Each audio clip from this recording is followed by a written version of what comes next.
So here's how it ends. Karma's got a thing for me. You see, you'll be digging up 6 feet. Karma's never let me down. My smile will kill when I cut you out.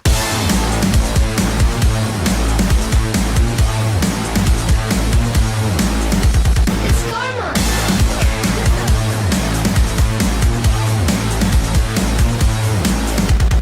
Shh, it's okay to hurt your voice screaming in my face. I know you gotta bark when you don't got bite.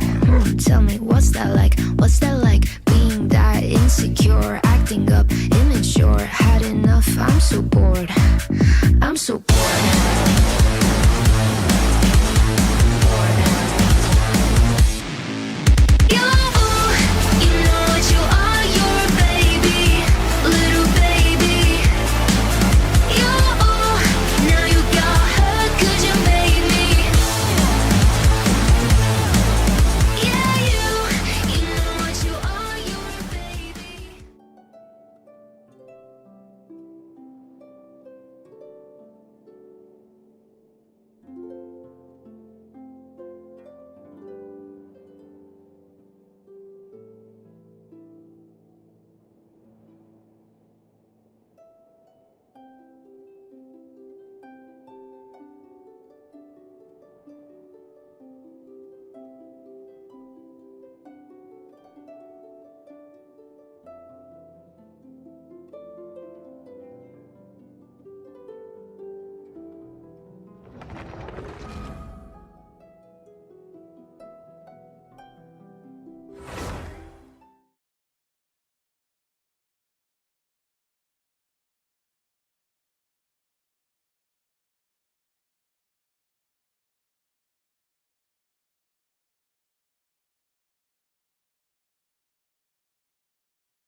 Illusion shattered!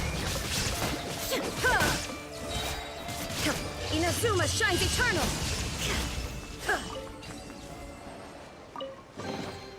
Take them. I have no need.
these people...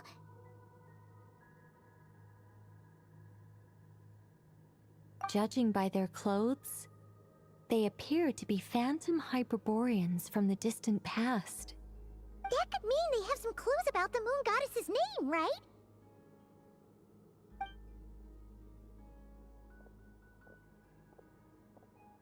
Hey there! Could you tell us what the moon goddess's name is?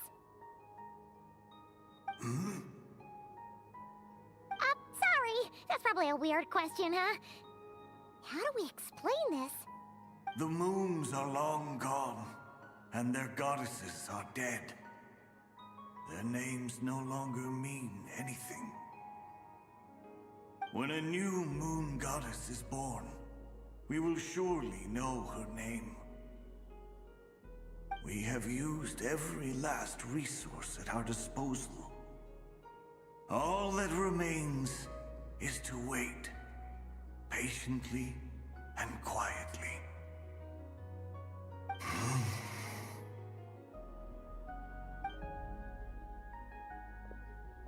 Were the people of the past all this devout? It looks like this phantom doesn't intend to converse with us any further. Surely the new moon goddess he speaks of must be Columbina. Alas, Kuthar's birth came long after the age in which he lived. But, maybe if we find a phantom from a more recent age, they might know Columbina's real name. True. Keep an eye out. We should be able to tell which era they're from by the clothes they wear. Yeah, you've been pretty talkative this whole time. What changed? Oh, nothing. I'm fine. You all make good points. When the Hyperboreans speak of moon goddesses, they mean the three from truly ancient times. I can't imagine they would know anything about our current moon goddess. There once was a time when the moon goddesses blessed them greatly and protected them from harm. So, when the war between the gods and dragons plunged the world into chaos, it seems they looked once more to the moons for help, praying for a new goddess to be born. Yeah, that checks out.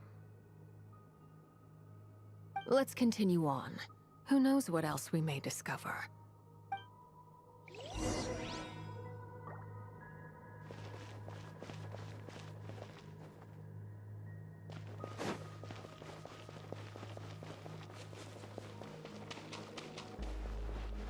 There's a door blocking this path. Not a problem. Try this.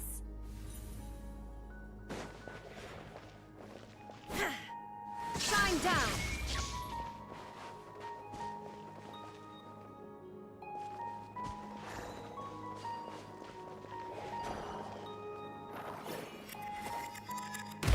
Whoa! How did that door suddenly collapse? This device was maintaining the door's integrity. Remove the core, and the device... Is this our destination? Impressive. More precisely, this is a device that will help us reach our destination. Let's go. We still have a long distance to cover.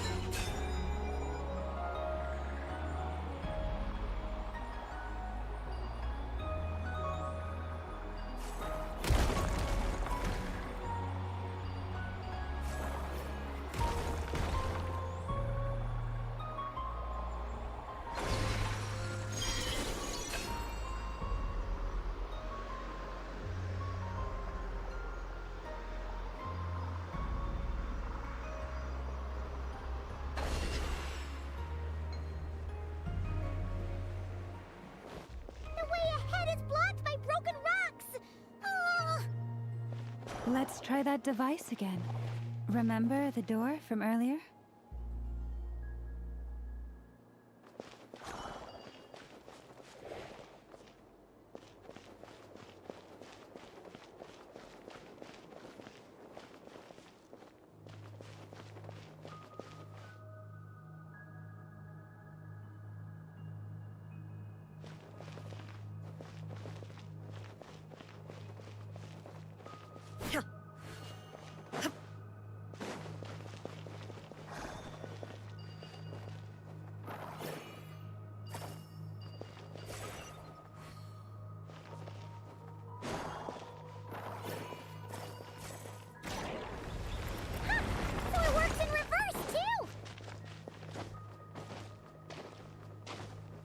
The humans we see are all phantoms, but the monsters are real. What a fascinating place. There'll be plenty of time to admire it later.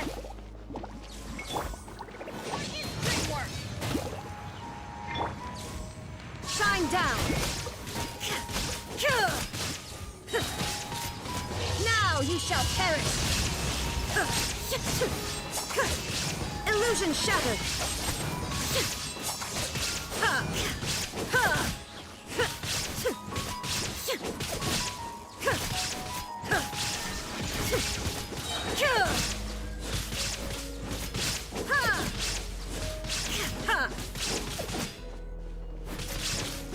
Shine down!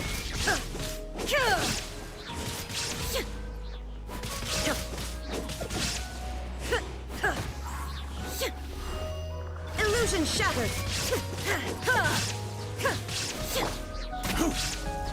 Gather! No, my sword!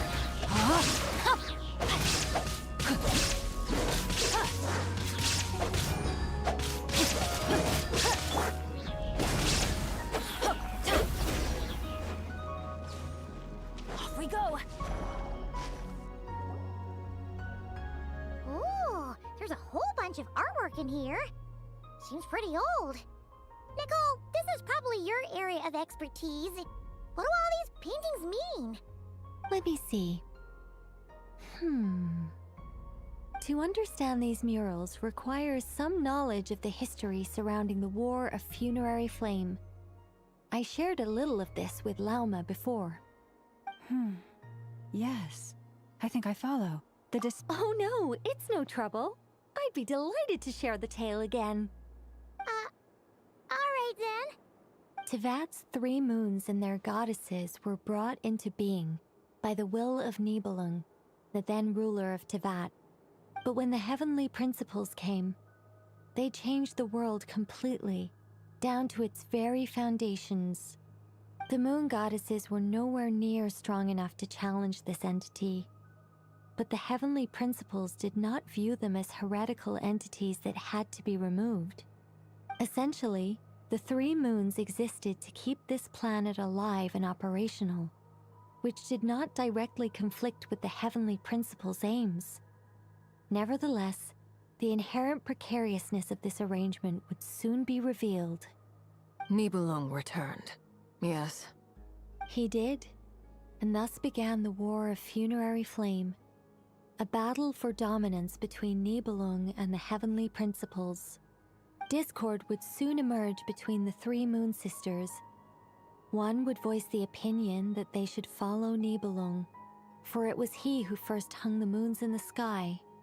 Another would argue that taking sides in the conflict would only bring the world closer to ruin. There was no telling where it would lead, especially since their creator had returned, bearing the perilous power of the abyss. Nibelung would eventually discover their disloyalty. He had all 3 imprisoned before transforming the moons into weapons with which to fight against the heavenly principles. What? Weapons? Yes, the very moons that had once defended the planet became instruments of death and destruction, striking terror into the hearts of all living things. And although the heavenly principles and the 3 moon sisters had once been at peace, it now seemed that the moons posed an unacceptable threat to Tevat. It is possible that the heavenly principles did not know of the god, regardless of who knew what, when. The heavenly principles shattered 2 moons and flung the other beyond the skies. Whether the goddesses managed to escape Nibelung's captivity after his fall, nobody knows. But this much is certain. From that day on, the moons no longer belonged to Tevat. The rejection slowly drained their power until eventually they passed away. So that's the full story. You say the moons ceased belonging to Tevat from then on. Why then would Columbina be born here? That is perhaps due to the lingering connection between the Frost Moon, which was not shattered, and this world. You could see it as the 3 sisters' dying wish. They never desired war. All they ever wished for was to protect this land. I see. If the final fate of the three goddesses is as you say, then Columbina faces the same grave danger. Our investigation has yet to bear fruit.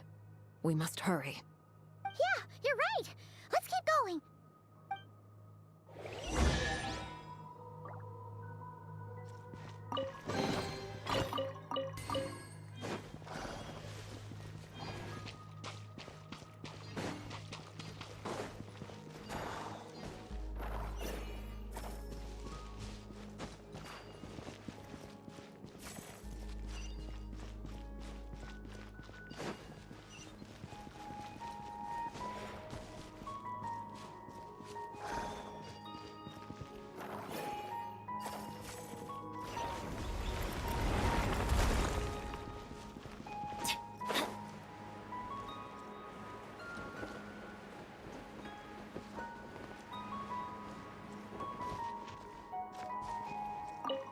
Should we trust him to keep his... We have to. There's nothing else we can do.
We're finally here. Guessing we'll need to activate this thing? Indeed. I was a little worried about that at first, but as we got closer, I sensed that the Kuvaki within it flows unimpeded. It should be functioning normally. The only issue is how to activate it. It's looking a little worse for wear. What about the cores from some of the other devices we've seen? Can we repair it using those? In all likelihood, yes. I imagine that would have been the Hyperborean's backup plan. Let's look for some cores.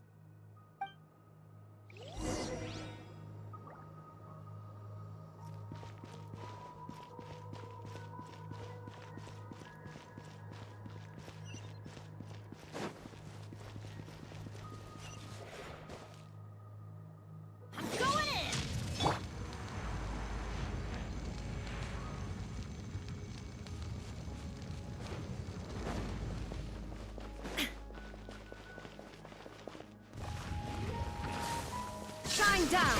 Torn to oblivion!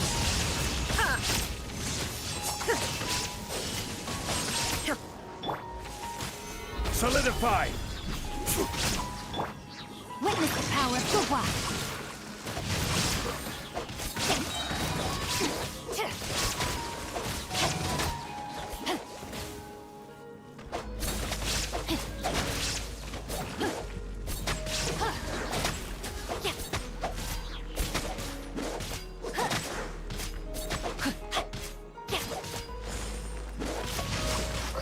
Rain outlines your... Gather! Yeah.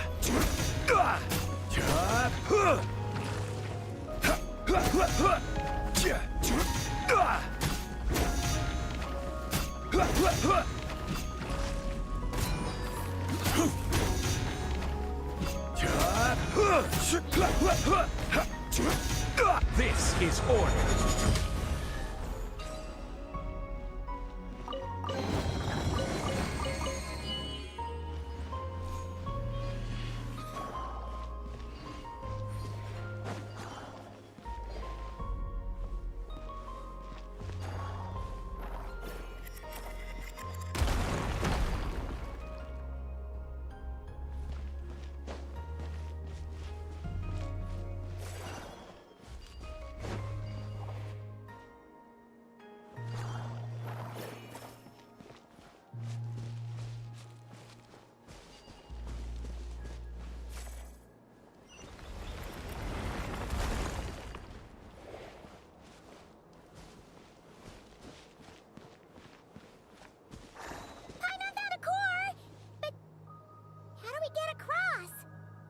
Walk up, then jump down.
Yeah.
Boats are made for transferring commodities back and forth, and those that come across Liyue tend to stay a while.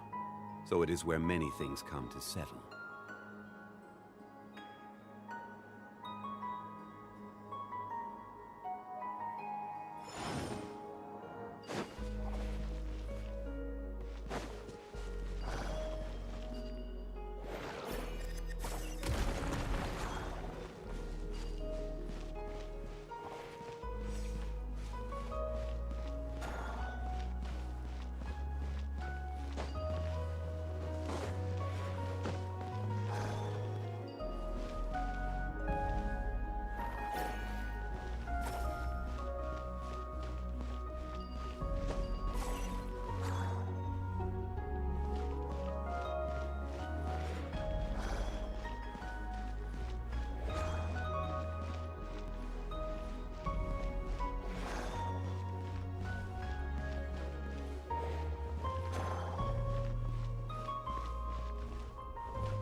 Every journey has its final day.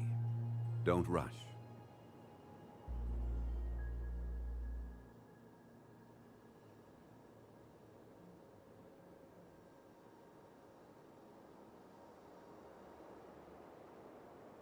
Osmanthus wine tastes the same as I remember. But where are those who share the memory?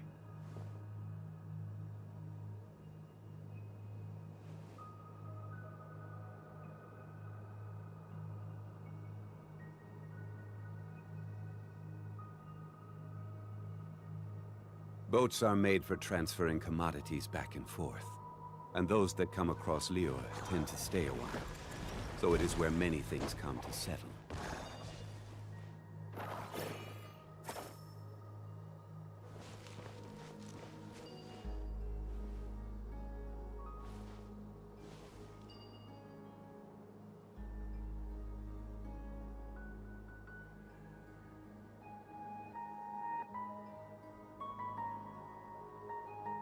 Osmanthus wine tastes the same as I remember. But where are those who share the memory?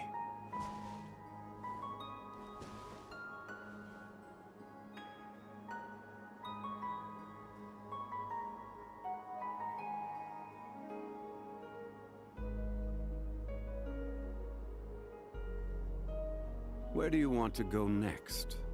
If you'd like to see Liyue's tourist spots, I have a few references.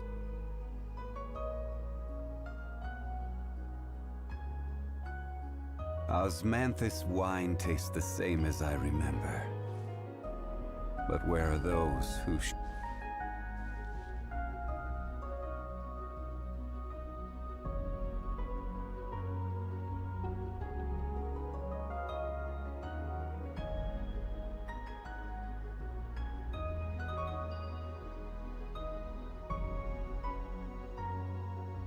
Boats are made for transferring commodities back and forth. And those that come across Liyue tend to stay a while. So it is where many things come to settle.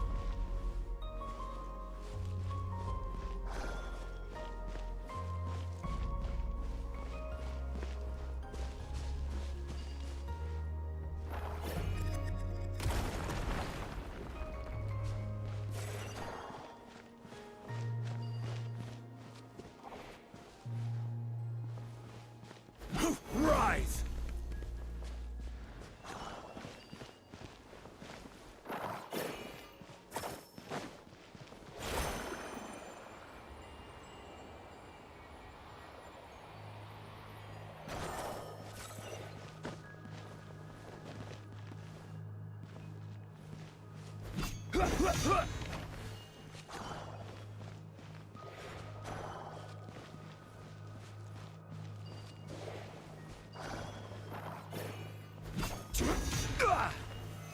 Solidified!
Quake!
Rise!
Osmanthus wine tastes the same as I remember.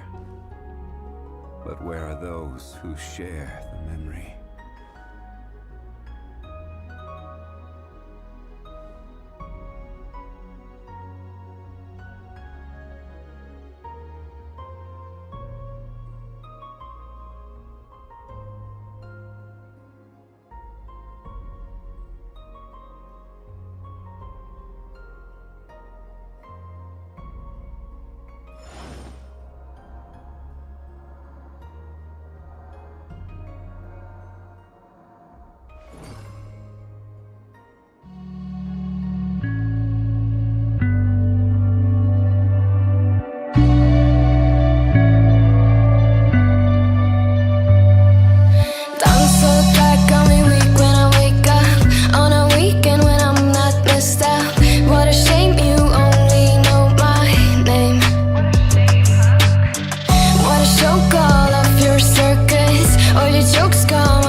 shade when it's hot. I've been low-key and I'm trying to stop. Goddamn, feeling good. Yeah, but when off I go. Pretty afternoon, it's a fast forward. Looking at the skyline, looking back at my life, and I gotta say it's one of a kind. Yeah, but when off I go. Pretty afternoon, it's a fast forward. Looking at the skyline, looking back at my life, and I gotta say it's one of a kind.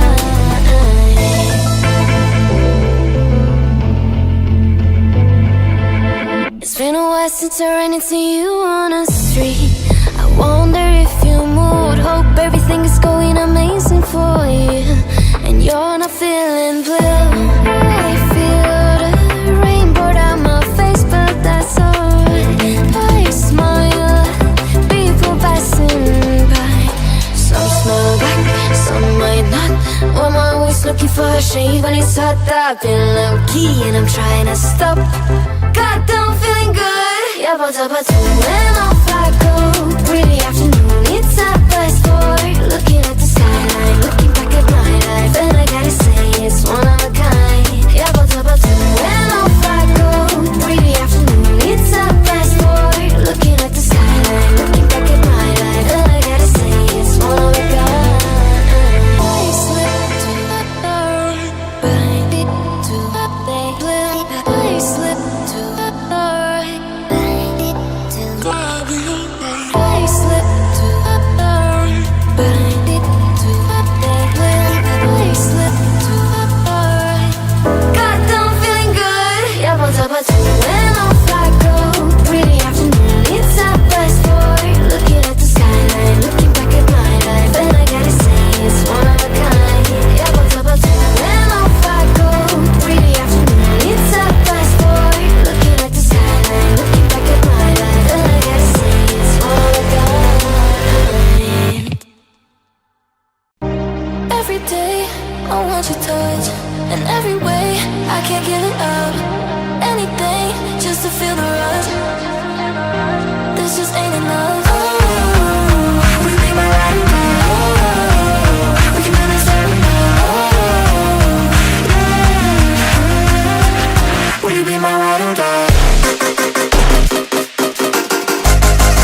Everything's gonna be alright.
Then get up, get dressed, before work's off my list.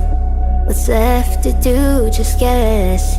It's you, my favorite, but I wanna taste you and feel you shake, raising an earthquake. Can't push the brakes when a rush hits. We're going in, we're going in. You keep me biting my cheek, year after year.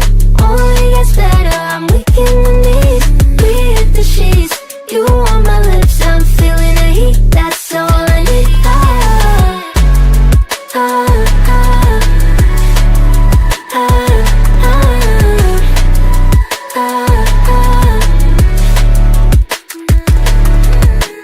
When a day's gone, we've only begun. That's the best part, when we get it on.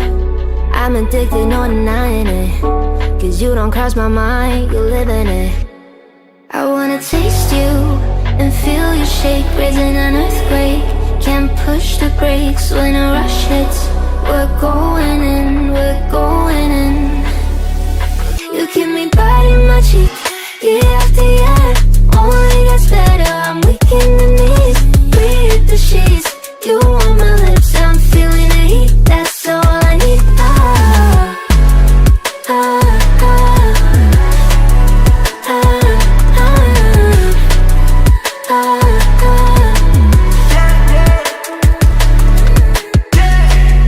I'm about to get 30. Your last one made you 30. Now you get yourself a freaky little dude. In the mood 24/7, 6911. So you're making it, but I'ma just stop. Stop for a moment. Do you really think that I'ma fuck you while I'm sober? I'm not. Taking Uber to your hotel, eat it like a local, cause you're calling back while I shut down. You keep me biting my cheek, year after year. Only gets better, I'm weak in the knees. We hit the sheets, you on my lips, I'm feeling the heat. That's all I need.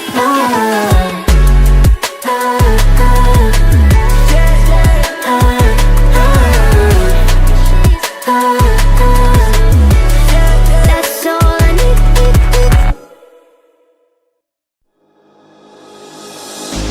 Father, you should know I've been going solo. Want my love, baby, earn it. Yeah, dancing on my own. See if you can follow. Got me feeling alive. Watch me go, lose control. Is this real? All I feel. Break my signs every time. Let's be real, be real, be real. I do what I want. Ooh, I do what I want. Ooh, I do what I want. Ooh, I do what I want. I want. Hear me now. I do what I want. Are you ready now? 'Cause it won't be easy. Only get what you work for. Gotta go all out whenever you see me. Don't be wasting my time. Watch me go, lose control. Is this real? All I feel.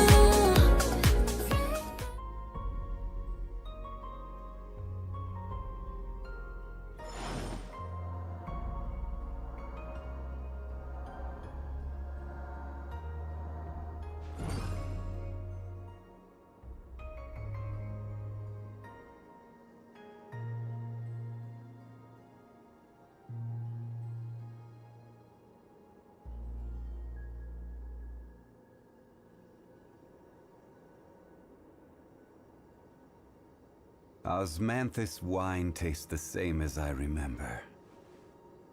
But where are those who share the memory?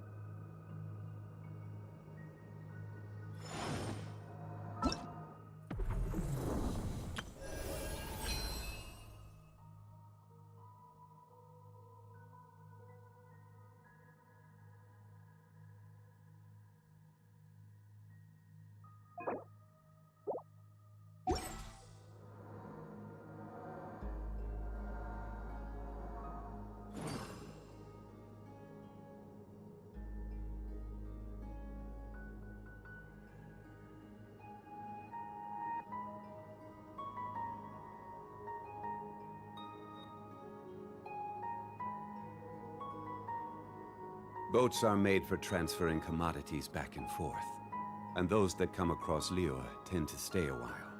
So it is where many things come to settle. Osmanthus wine tastes the same as I remember. But where are those who share the memory?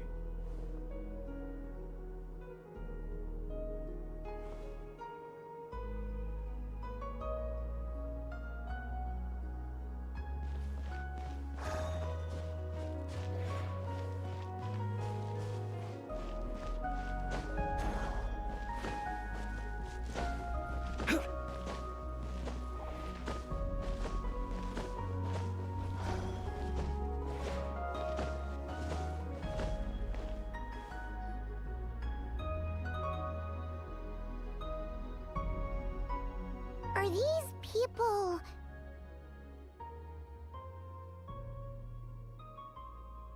Judging by their clothes, they appear to be phantom Hyperboreans from the distant past. That could mean they have some clues about the moon goddess's name, right?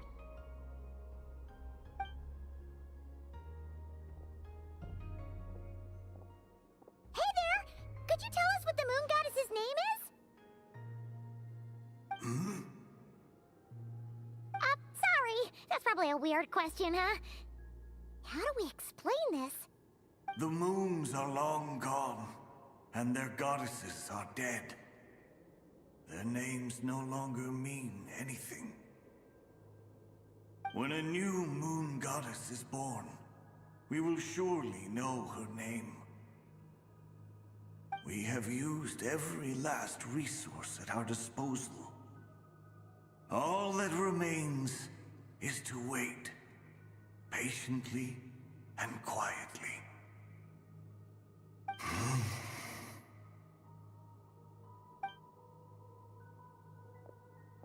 Were the people of the past all this devout? It looks like this phantom doesn't intend to converse with us any further. Surely the new moon goddess he speaks of must be Columbina. Alas, Kuthar's birth came long after the age in which he lived.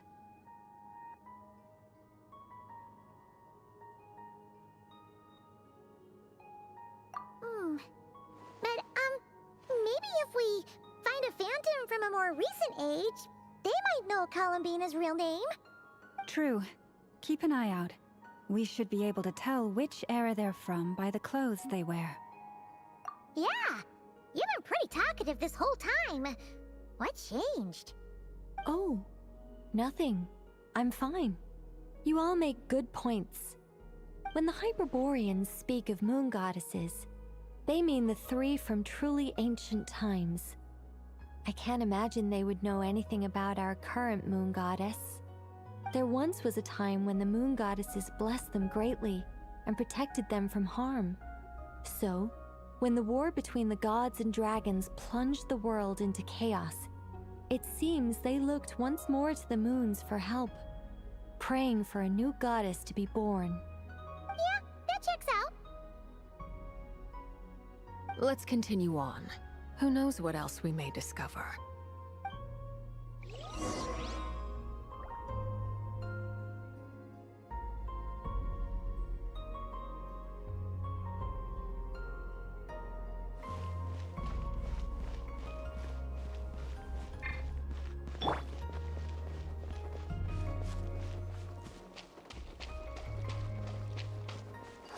There's a door blocking this path. Not a problem. Try this.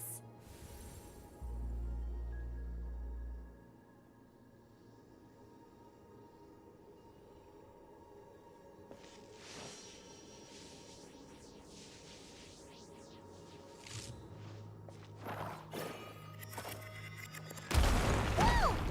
How did that door suddenly collapse? This device was maintaining the door's integrity. Remove the core, and the device stops working. Is this our destination? Impressive. More precisely, this is a device that will help us reach our destination. Let's go. We still have a long distance to cover.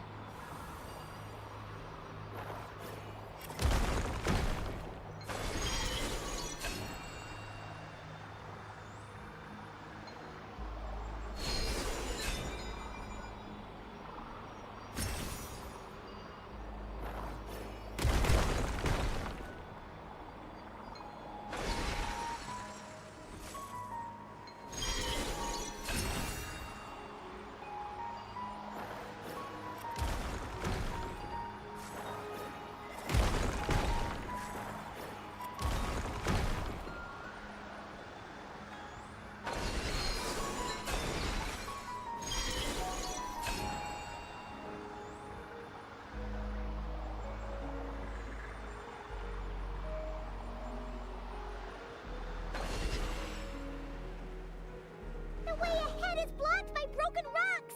Ugh. Let's try that device again. Remember the door from earlier?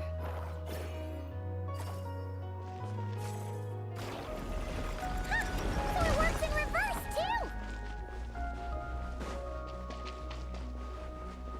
The humans we see are all phantoms, but the monsters are real. What a fascinating thing. There'll be plenty of time to admire it later.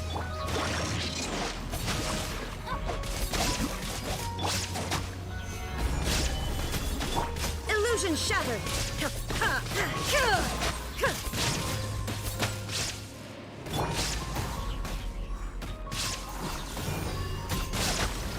Solidified! Let me read your verse. No, my sword! Torn to oblivion! There is no escape! Order guide you!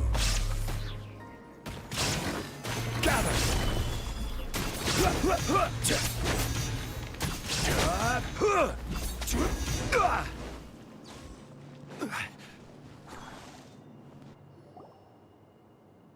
Ooh, there's a whole bunch of artwork in here. Seems pretty old. Nicole, this is probably your area of expertise. What What do all these paintings mean? Let me see. To understand these murals requires some knowledge of the history surrounding the War of Funerary Flame. I shared a little of this with Lauma before. Yes. I think I follow. Oh no, it's no trouble. I'd be delighted to share the tale again. Alright then. Tevat's 3 moons and their goddesses were brought into being by the will of Nibelung, the then ruler of Tevat.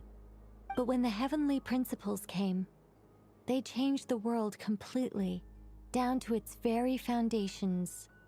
The moon goddesses were nowhere near strong enough to challenge this entity. But the heavenly principles did not view them as heretical entities that had to be removed. Essentially, the 3 moons existed to keep this planet alive and operational, which did not directly conflict with the heavenly principles' aims. Nevertheless, the inherent precariousness of this arrangement would soon be revealed. Nibelung returned. Yes. He did, and thus began the War of Funerary Flame, a battle for dominance between Nibelung and the heavenly principles. Discord would soon emerge between the 3 moon sisters. One would voice the opinion that they should follow Nibelung, for it was he who first hung the moons in the sky. Another would argue that taking sides in the conflict would only bring the world closer to ruin.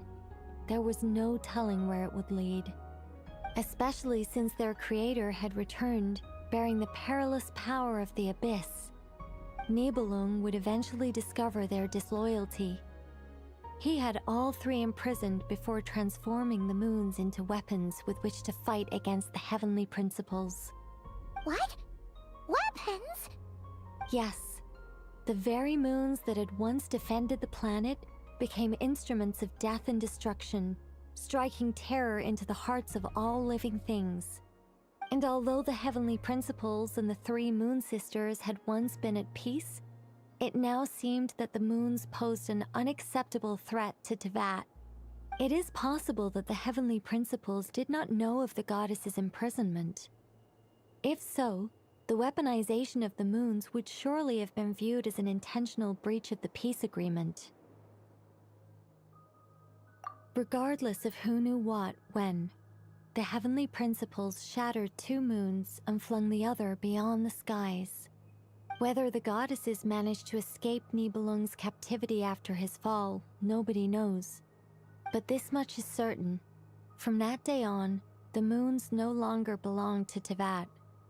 The rejections slowly drained their power until eventually they passed away. So that's the full story. You say the moons ceased belonging to Tevat from then on. Why then would Columbina be born here? That is perhaps due to the lingering connection between the Frost Moon, which was not shattered, and this world. You could see it as the 3 sisters' dying wish. They never desired war. All they ever wished for was to protect this land. I see. If the final fate of the 3 goddesses is as you say, then Columbina faces the same grave danger. Our investigation has yet to bear fruit. We must hurry. Yeah, you're right. Let's keep going.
Indeed.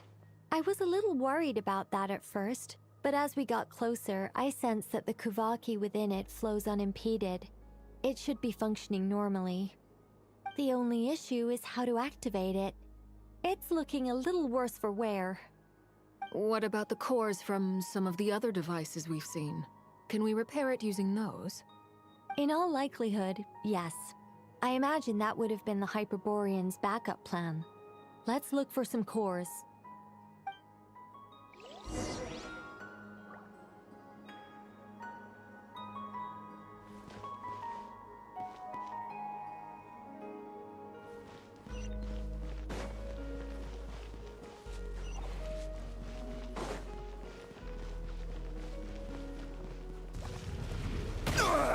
Nothing to fear. Going in! Huh? Out of the way! Huh!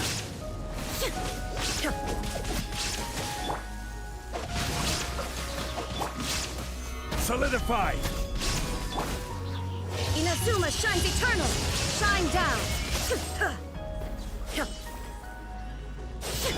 I will have order.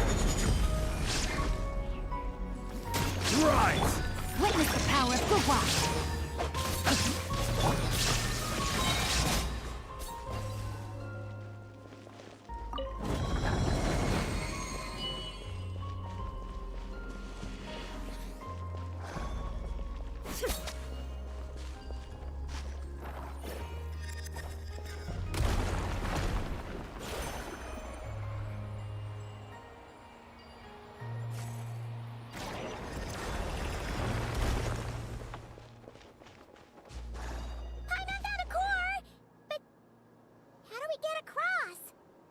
Walk up, then jump down.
Of course.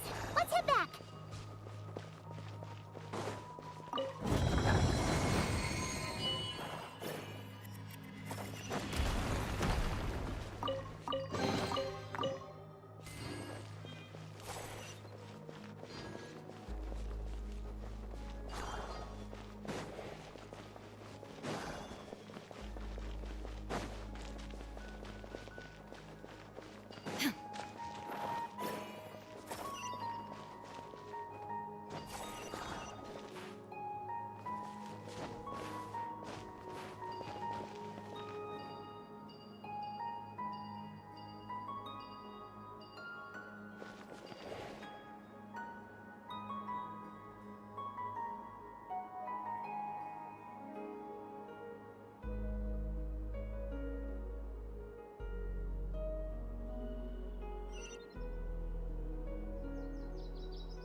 The device is up and running.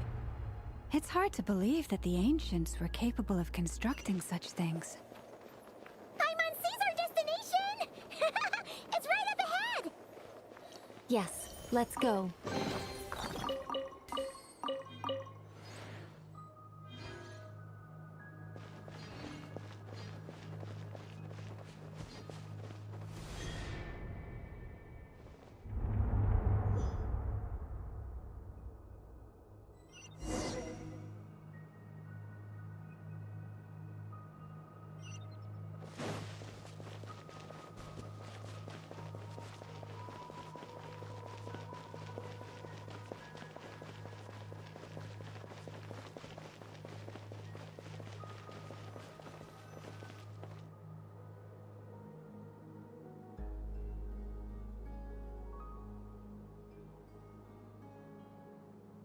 This is where the people of Hyperborea communicated with the moons.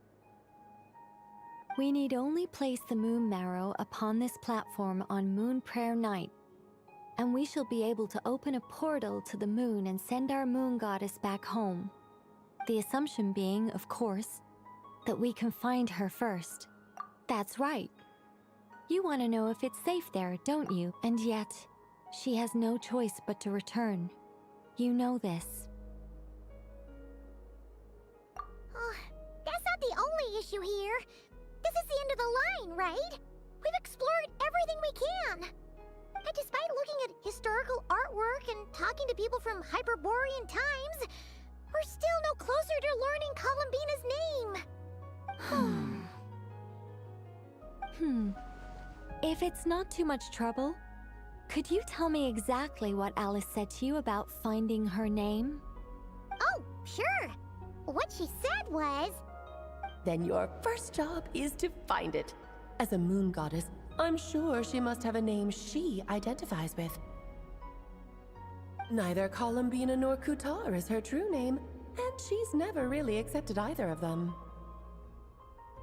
Is it not also possible that she has never had a true name? Not at any point in history?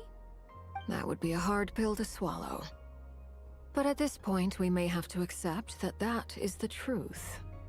No one knows how she came into being, and she certainly doesn't have parents in any sense that we're aware of. Perhaps she was never granted a name at all. But does that mean there's no way to get Columbina back? do about it? Huh? Wait, why all this pessimism? Was it the way I phrased this question? You all seem to be taking this in completely the wrong way.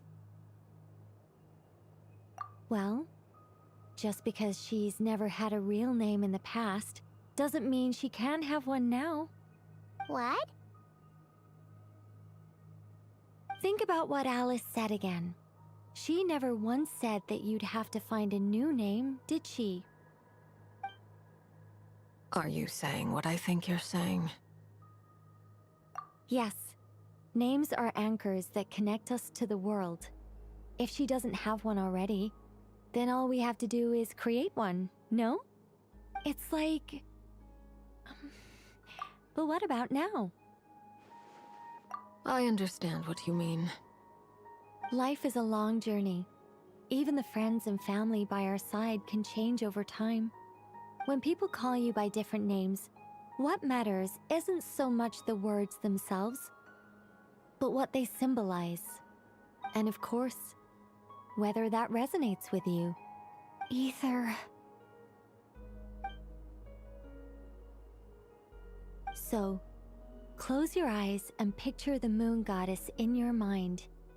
If you were to call out to her in this moment, what would you say?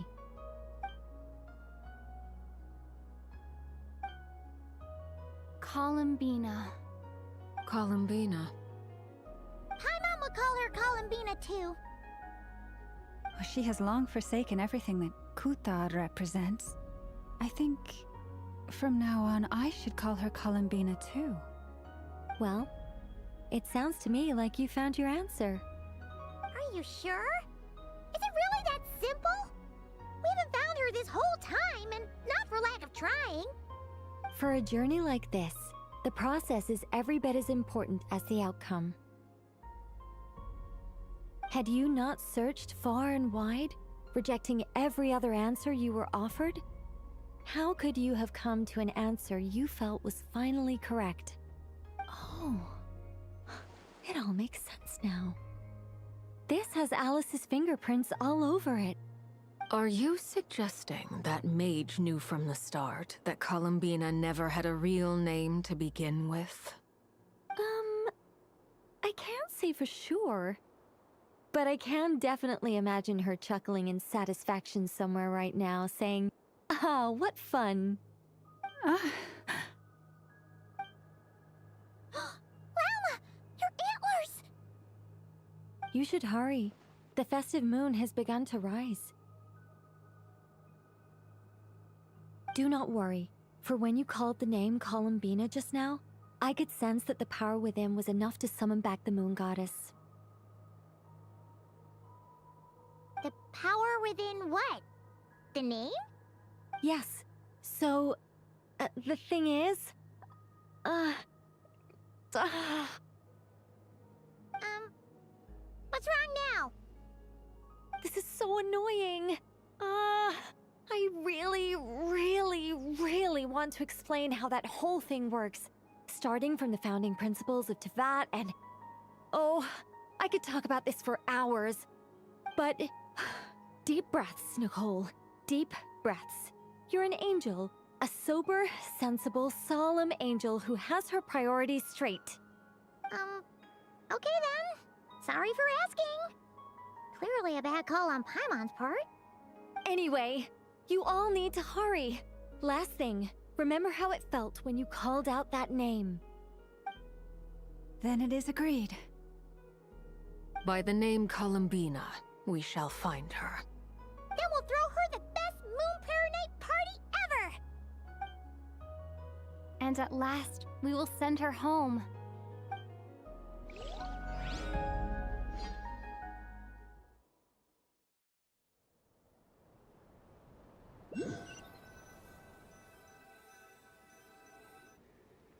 I can barely move anymore. My consciousness is fading away.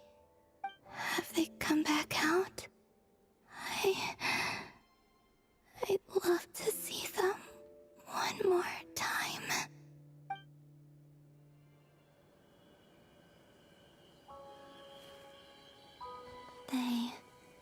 didn't make it.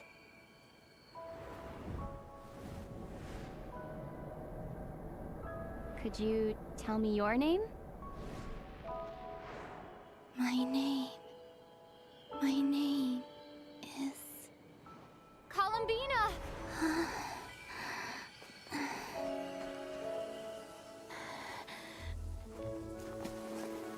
Columbina! Are you here?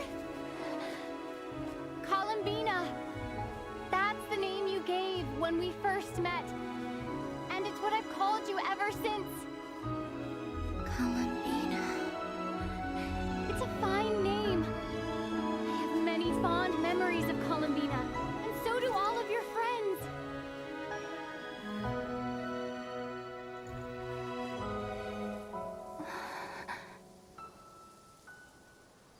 If you like this name...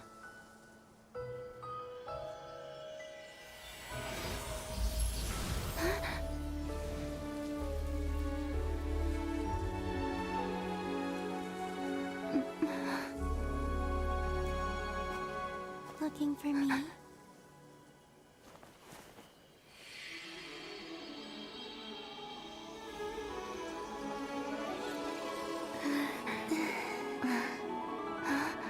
like it. You can carry on using it. My name is Columbina Hyposelenia.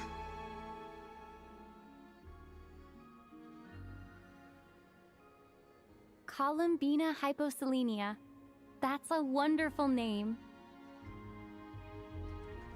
I never thought that Columbina would become my real name. But after I met you and my other friends, the things that this name stood for slowly began to change. It went from being a Fatui code name to something my friends call me.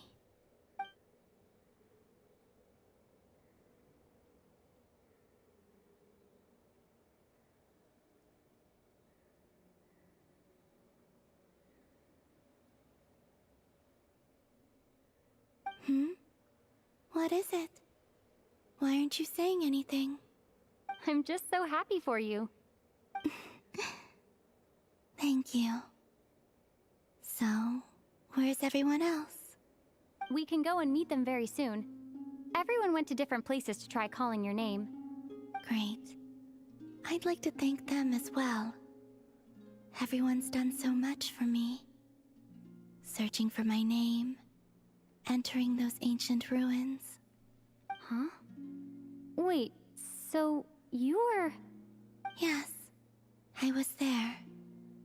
Not physically, but my consciousness was still holding on. I followed you the whole way. Starting from when? You turned around and called out my name while you were in Nasha Town. Do you remember?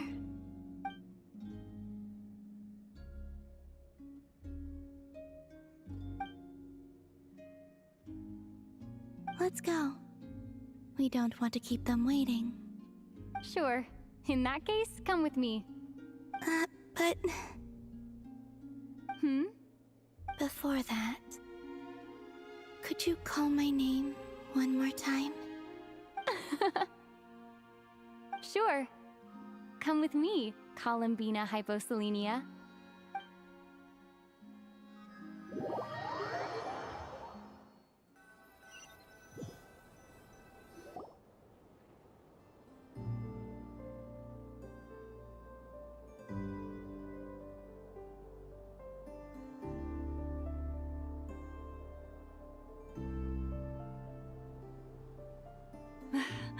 Columbina! Oh, this truly is wonderful. Llama! I can't breathe. Ha ha! Just in time for Moon Prayer Night!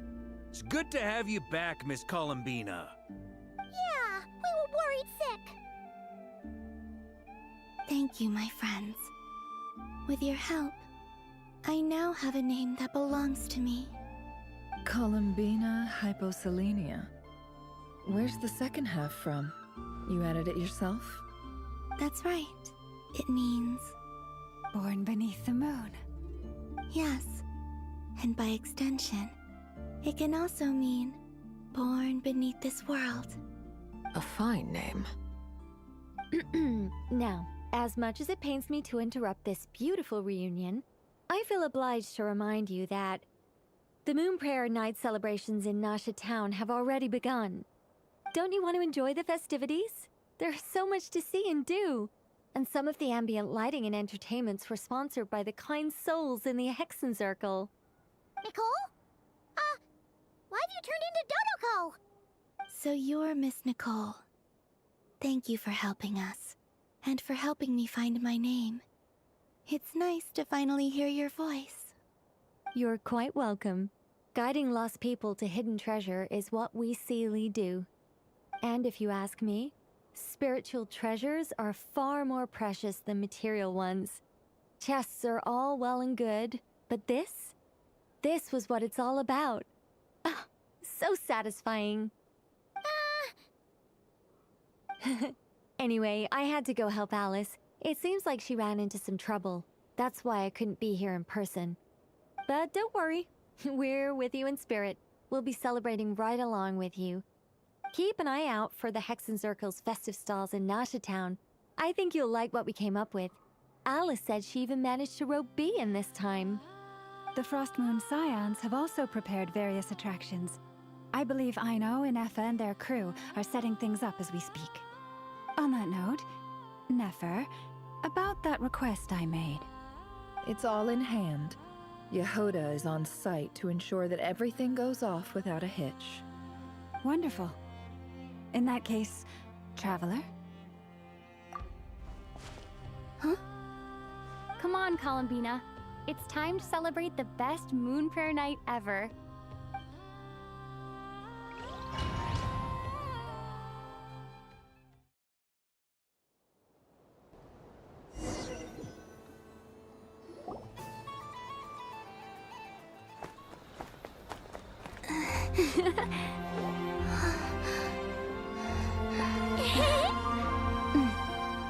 Hey, young lady! Would you like some Moon Prayer Night candy? Happy Moon Prayer Night! Oh, yeah, I almost forgot to say. Welcome home, Moon Goddess.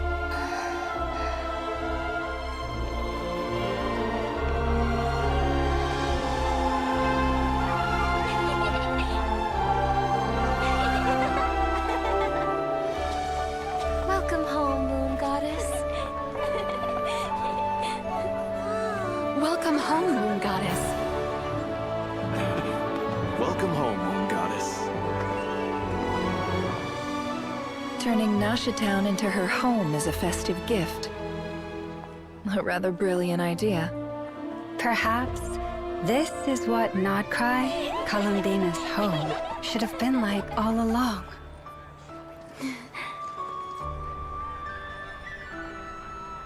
Thank you for the gift. I like it a lot.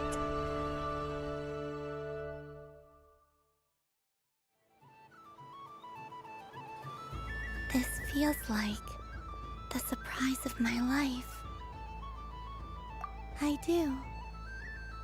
I never imagined I'd ever get to enjoy Moon Prayer Night with everyone so freely. If you're happy, we're happy. Quite a strategy you came up with. Hide the tree in the forest. It's not your usual style, Lauma. Is there something about Moon Prayer Night that enhances what's in your head as well as the antlers on top? Apparently so. It even inspired a perennial penny pincher to use their resources for a greater cause. It truly is a magical festival.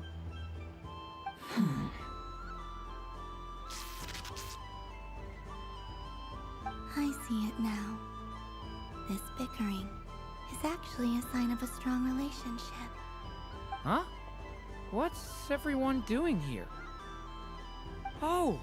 Miss Columbina, you're back! Yes, I'm fine now. Thanks for your concern. How's your progress with Alice's assignment? Very well indeed. I've never heard her sound so excited. Not like this. This time, her excitement seems more serious. Seems like she's had a major breakthrough. She said she'll contact us once she knows more. In the meantime, we're free to relax and have some fun. Enjoy the time off while it lasts. I have a feeling that our next task won't be so simple.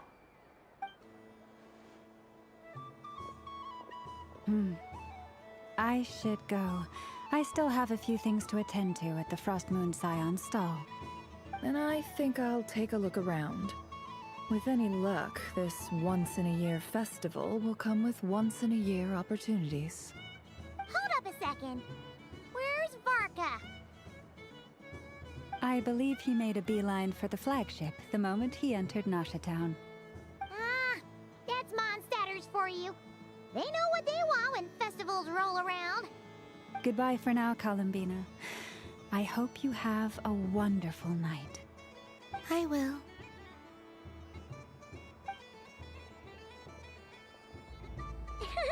Well, in that case, don't just stand there. Get out there and have some fun. You'll definitely get a warm welcome at every stall. Oh, also, take this map with you. It's a guide to the festival.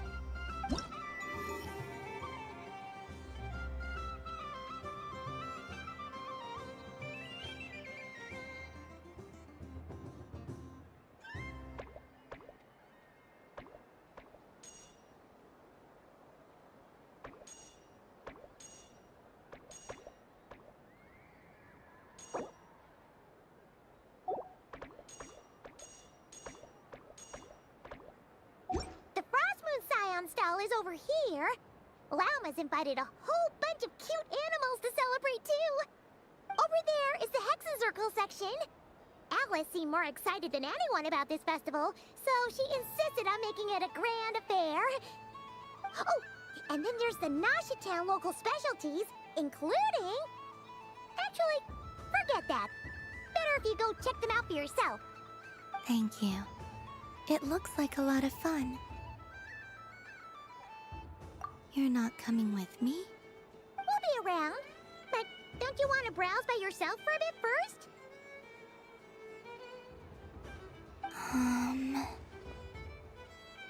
Yep. If you find something you like and want to try it out together, just give us a shout. We'll be right with you. Otherwise, just relax and enjoy yourself. There's so much on offer, so try to experience as much as you can. And don't forget to stuff yourself with all the delicious festival food!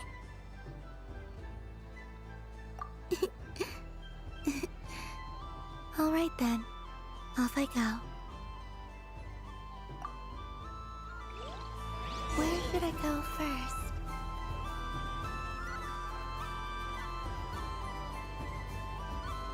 This must be the Mage's stall. It feels like I've entered a fairy tale.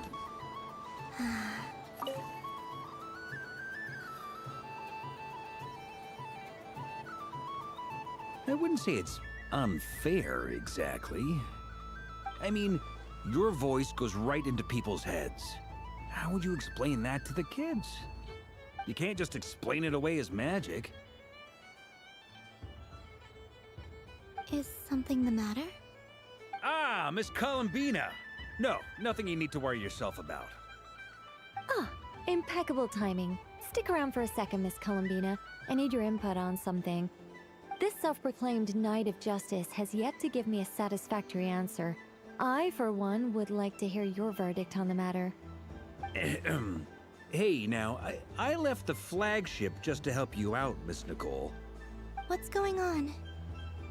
So Alice and I are both using long-range remote control spells that work on similar principles, allowing us to attend this festive fair in Dodeco form. Sorry, let me backtrack a little. While similar, there are some key differences. Alice, being a great mage, wanted her Dodeco to reflect something of her own charm and mystique. So she adjusted the way its tail moves when it spins around. An entirely gratuitous move, in my opinion. I hardly see how anyone is going to notice that. If anything, I'd say that anyone who stares intently enough at a Dodeco's tail to notice such a small detail is someone we ought to be highly concerned about. I only say this to emphasize that my question has nothing to do with Tails. Now that we're clear on that, why is Alice's Dodeko permitted to interact directly with the children celebrating Moon Prayer Night, while mine is not? Your voice speaks directly into people's minds. See? Exactly what I said.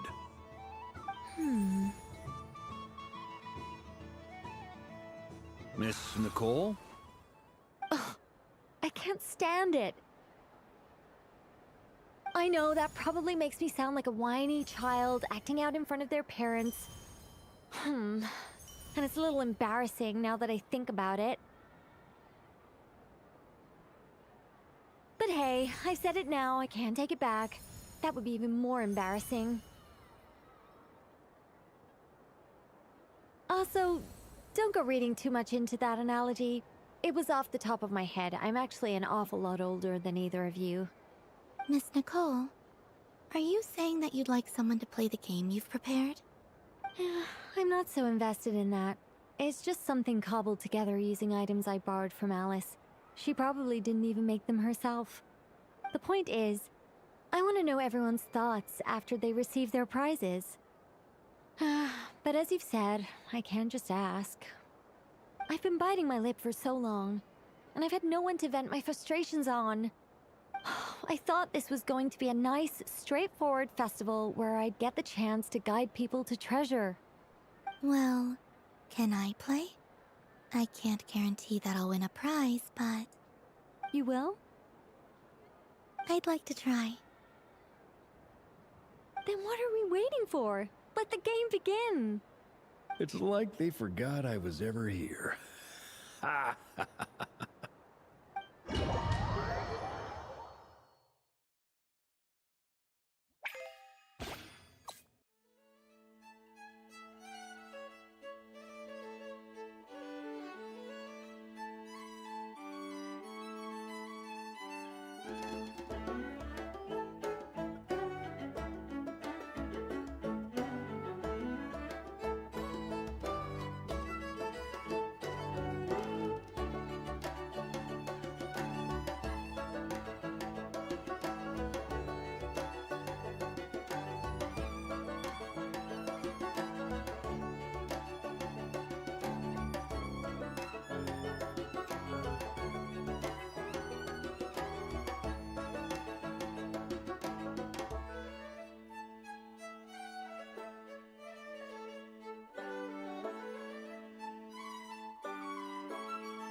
Congratulations, Miss Columbina!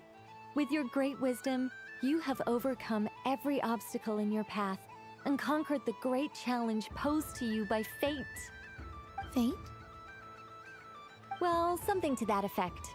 If you'd prefer something more poetic, it could be the icy winds or the dawn.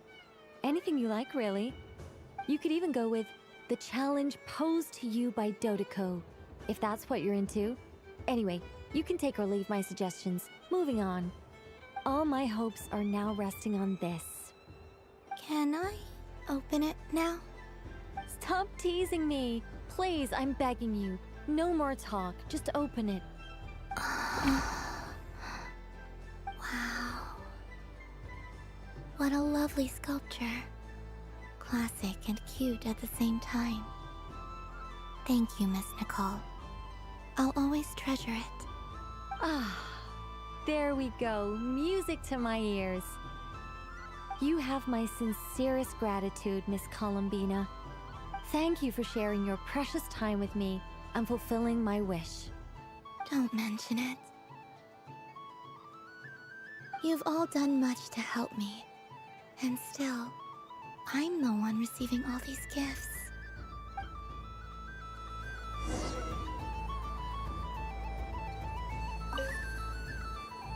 A soft and furry creature that bounces and jumps. Welcome home, Moon Goddess. This one talks, too. Allow me to introduce myself. I am a Dodoko from a distant archipelago, the most mischievous of all my Dodo brothers and Dodo sisters. When the going got tough, I powered through, and when I met obstacles, I boomed them away. That sounds like a lot of fun. Doesn't it just? Oh, but then the trouble started. Recently, I found a lovely beach, the same beautiful jelly color as my hometown, and so I dove in to have a look. Only to find it overgrown with seagrass and nasty little spiky fish everywhere, looking to turn me into a Dodoko kebab. I made it back to shore by the skin of my teeth, but my tail was sorely hurt. Couldn't you just boom them away? Oh, I wanted to, believe me. But I've heard that you, Moon Goddess, can understand animal speech. The last thing I wanted was to cause a gigantic fuss and get taken to court by a school of spiky fish. I'd be driven out of these waters for good, and my winter holiday would be ruined. And so, dear Moon Goddess, I was wondering if you might lend me your allegiance. Are you roping me into a crime? Oh, let's call it a once-in-a-lifetime carefree adventure. Does that sound better? All the festival goers tonight are dressed up as the Moon Goddess, but there's nothing to say that the Moon Goddess can't disguise herself as a Dodoko, is there? Besides, this is your home. You should be free to be whoever you wish. I'm afraid I'm not well acquainted with Dodokos, Madam Mage. Oh, that's quite all right. We Dodokos are innocent, happy creatures with a free-spirited nature. Many, like myself, are mischievous troublemakers. Others are lazy souls who like nothing better than to lie down on a nice rock and take a nap. In our eyes, every creature who yearns for happiness and freedom is a Dodoko. But perhaps in yours, we Dodoko are a fluffier and more mischievous breed of Kuhenki. Yes, that is a much easier image to follow. Oh, wonderful! Then let's play! Grab onto my tail and follow me into the sea! Time to settle some scores with the bad guys!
Ooh, a remarkable talent! So, what do you make of it? The use of Jumpy Dumpties doesn't come as naturally to me as Kuvaki, but their unpredictability makes it fun. I think they call this... novelty? Indeed! And how did it feel blowing those pesky nuisances away? Not bad. Any guilt? What do you mean? Oh, wonderful! Lovely answers to all 3 questions. You've passed the safety test. Now I can give this special bomb to you as a souvenir. Remember, if you find any meanies living on the moon, you can use this to boom them into oblivion. I will.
Welcome home, Moon Goddess.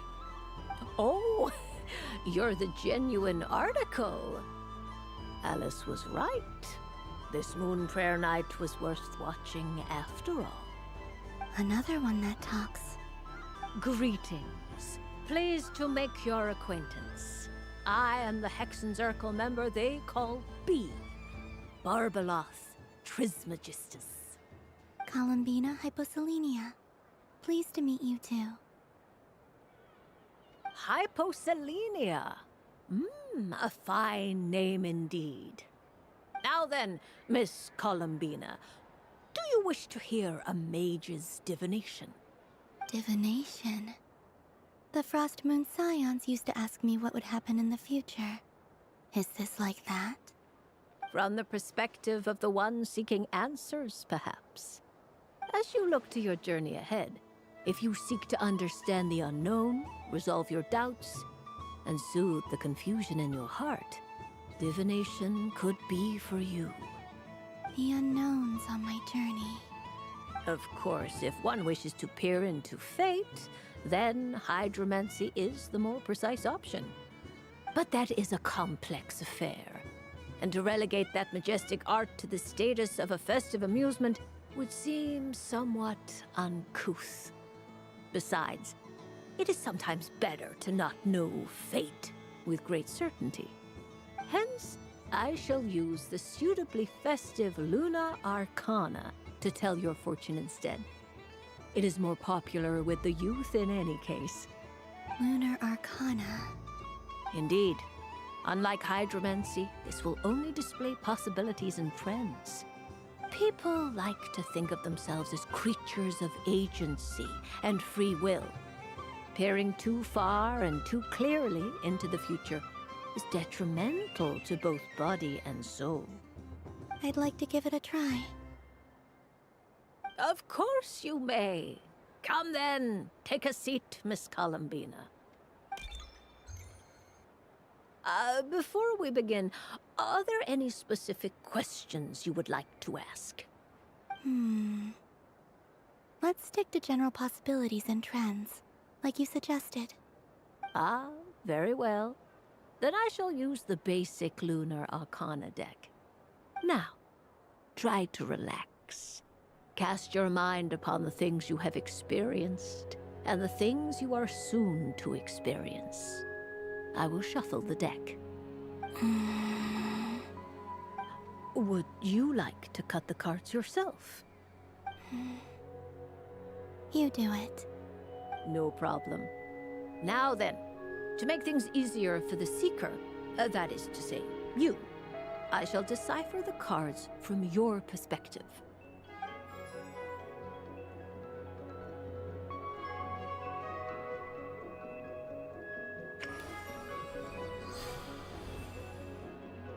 Please, draw the first Lunar Arcana. This represents destiny and is the foundation for the divination as a whole.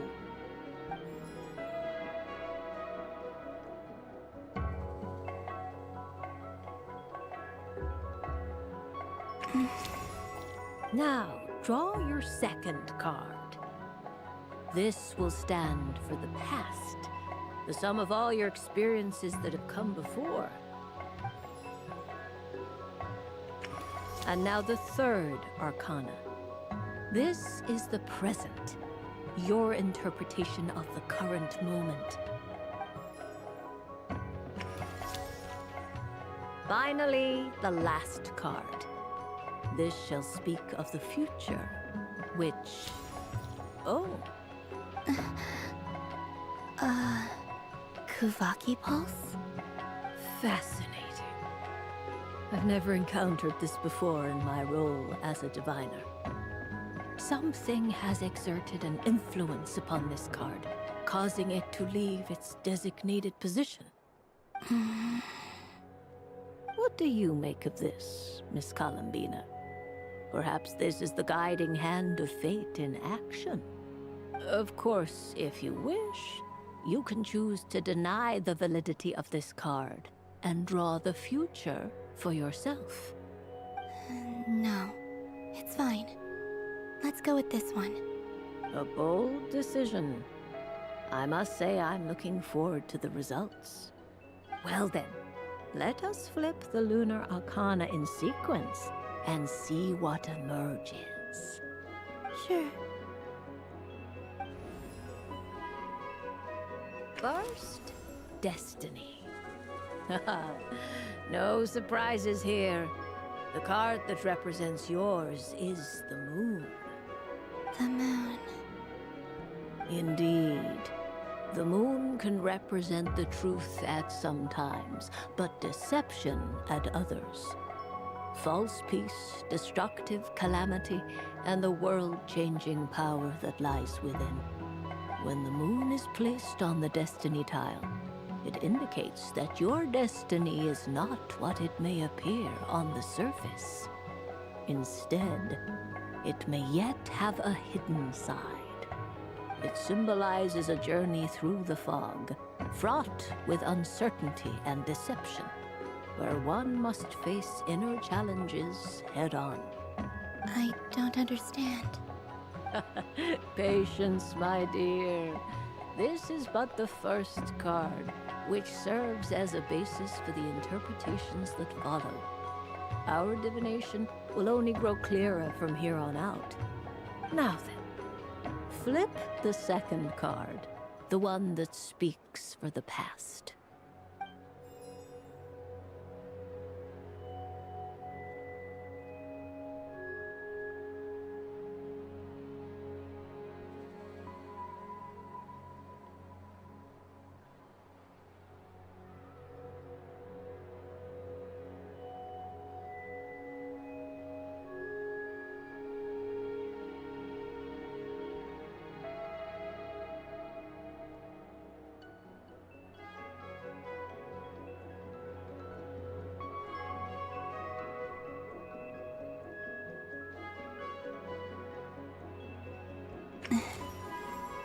Ah, the Hermit, but inverted. Inverted? Yes. The Hermit symbolizes solitude introspection, and the pursuit of truth. When inverted, it represents isolation, truth out of reach, and a path that leads one astray. Combined with the moon as one's destiny, the hermit inverted represents a choice you made to stand alone in the past. It was a choice made not out of fear or arrogance, but for reasons that others could not perceive. You fumbled through the darkness without a guide, but you did not find your way. Rather, you went astray. More than once, it would seem. Is this about how I became Kutar despite not wishing to become a god? And how I joined the Fatui because I yearned for a place to belong? I suspect only you know the answer to this question. All is not lost. The past is in the past, and so it shall remain. Shall we look into the present now? Oh my. The Lovers. One of the most interesting Luna Arcana. What does this one mean? This means that you have had an unprecedented emotional experience. The joy of finding your soul becoming intertwined with that of another. A precious and wonderful thing indeed. It's true. I've made a lot of friends recently, and they are very good to me. I like them a lot. That sounds lovely. I am most delighted for you. The Lovers can also represent important decisions, perhaps related to a parting of ways. Now, if I were to guess... Yes. My return to the moon. I understand. Parting with friends is never easy, Columbina. But rest assured, this is not the end of your journey. There is always another story waiting to be told. The future always lies ahead. The future. Well now, it's finally time to flip this most mysterious of cards. Why did it appear? And what does it wish to tell you? I'm ready. Very well. Flip this card and see what lies on the other side. Oh. Miss Barbeloth? What is it? This card is death. That doesn't sound very good. It depends on how we interpret it. It is true that it can represent an agonizing death, a complete and utter end, but at the same time, it can also represent rebirth. Do not forget that your destiny card is the moon. That lends your future many different potential meanings. If death spells the end, is it unavoidable? As I have said, divination can only display general trends. It is a rough guide, but it does not show predetermined outcomes. Allow me to summarize it for you. In the past, you may have lost your way, but now you have gained new connections and new strength. You now face an important decision, one that may bring about a great change in what is yet to be. This change might, in turn, be the end of all things, or their beginning. But remember, everything is subject to change because of the moon present in your destiny. You must see the truth clearly and face your innermost thoughts. The truth. My innermost thoughts. Thank you, Miss Barbeloth. Don't mention it. Some people dislike divinations, for fear of glimpsing an ending to their story that they wish was not so. But I can see that you're different. The result of this divination will not sway your decision. This is a rare quality, and one that diviners always hope to see in the seeker. We are here merely to guide, not to exert undue influence. I understand. Go then and illuminate your future, Miss Columbina. The moonlight that shines from you now is most captivating.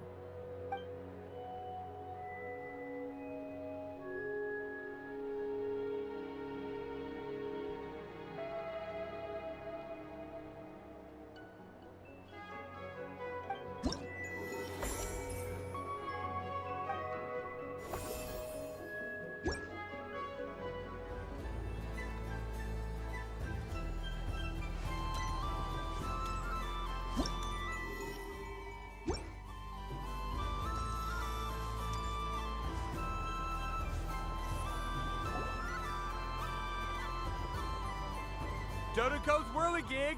Come check out Dodoko's Whirligig! Ah, welcome home, Moon Goddess. Might I ask what this is? Ah, it's a very special amusement sponsored by the great mage herself. Ride on a soft and furry Dodoko and embark on an unforgettable adventure. I say that, but I'm just following a script here. Who is this mage, anyway? And what the heck is a Dodoko? I'd like to ride. No problem. But, are you by yourself? Is that not okay? Oh, no, it's fine. It's just that each Dodoko can accommodate 2 passengers. Would you like to bring a friend along? My friends... That should do it. Now, we just need to get everyone else to draw something on it too. But we gotta keep it a secret from Columbina. Traveler.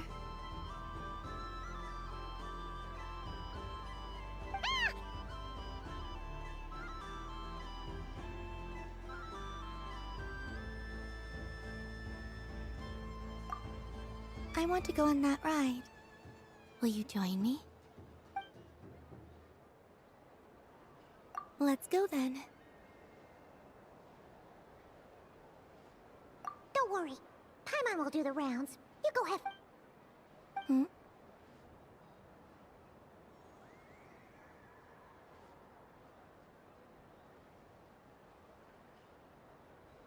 All right. I think we have to wait in line over there. Please take your seats. For safety reasons, you mustn't try to leave the ride before it comes to a complete stop. All right, you're all set. I wish you both a wonderful journey.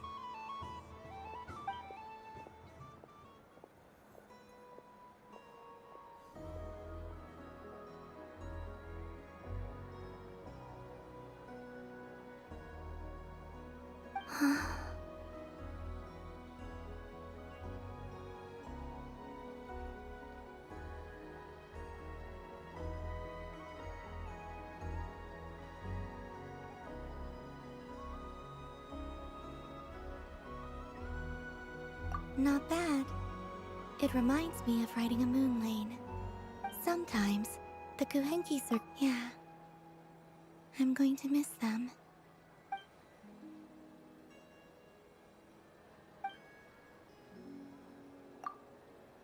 It does. I've felt scared in the past, too. But this is a little different. You know something? I got to see a lot of fascinating things during my disappearance. I saw how the Frost Moon Scions act around their families. So different than how they used to act in my presence. And I also saw how they interact with their friends. It made me curious at first. Why do people act so sincere when they're worshipping gods, but save their truest, warmest feelings for each other? Slowly, I came to realize that it's because they trust one another. They know, deep down, that they'll be accepted for who they are. All of it. The good and the bad.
I know. I knew it the moment you started calling out my name. What I fear now is the end.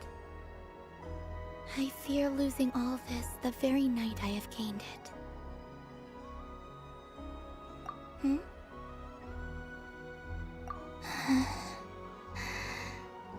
Thank you for this conversation.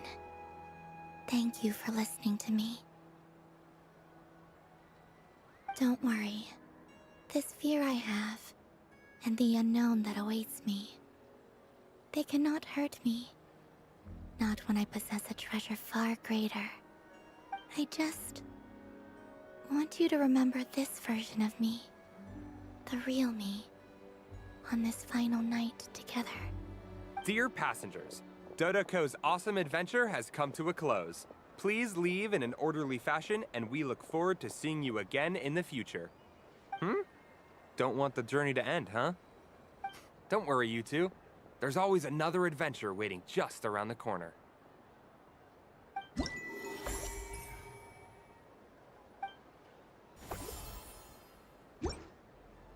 So this is the Frost Moon Scions area.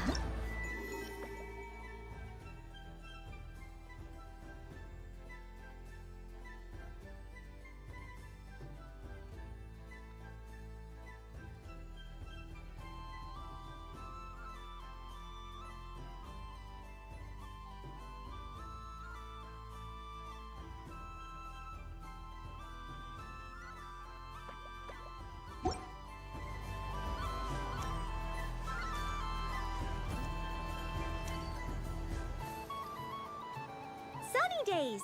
I prefer sunny days. Ah, well, you are as warm as the sun itself, Moon Goddess. Very well.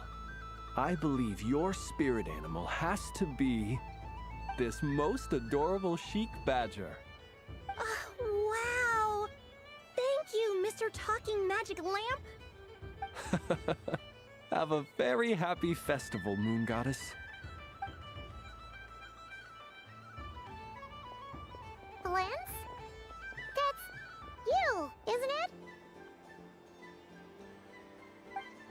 Shh. It's our little secret, my dear traveler in Paimon. Okay, sure, but why are you here selling sugar sculptures? Everyone celebrates in their own way.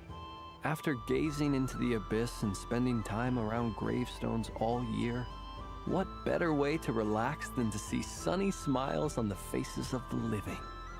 Besides that, I like to think of myself as a fair judge of character. I dare say matching personalities to confection suits me rather well. That's not what Paimon was talking about. Aren't you afraid that your true identity might be exposed? Should I be? There is all manner of magic in the air this moon prayer night, thanks to the work of the great mages. I see Miss Columbina is hiding in plain sight. Why should I not do the same? Why miss this rare opportunity to enjoy a special evening in my true form? Fair enough. You got a point there. People who don't know you will probably think you're just a talking lantern. Well, now that we see eye to eye, what brings you here? Not a search for your spirit animal, I presume? Ah, well, actually... Here, see for yourself! Oh, this is... How wonderful.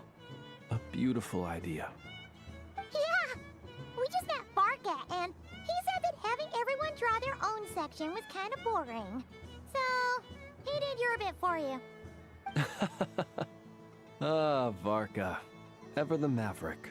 I see his artistic skills are truly one of a kind. In that case, I shall paint something on Mr. Albedo's behalf in a short while. What? Why not now? Ahem. Welcome home, Moon Goddess. Whew, that was close. Hello, Flins. She recognized you right away! What keen eyes you have, Miss Columbina. Especially considering they are shut. I did not see you. Rather, I sensed you. I can sense the fluctuations in Kuvaki all around me. One would expect no less of the moon goddess. Might I interest you in some candy? Yes, please. Excellent. I shall make some for you right away. Hmm? Something the matter, Miss Columbina?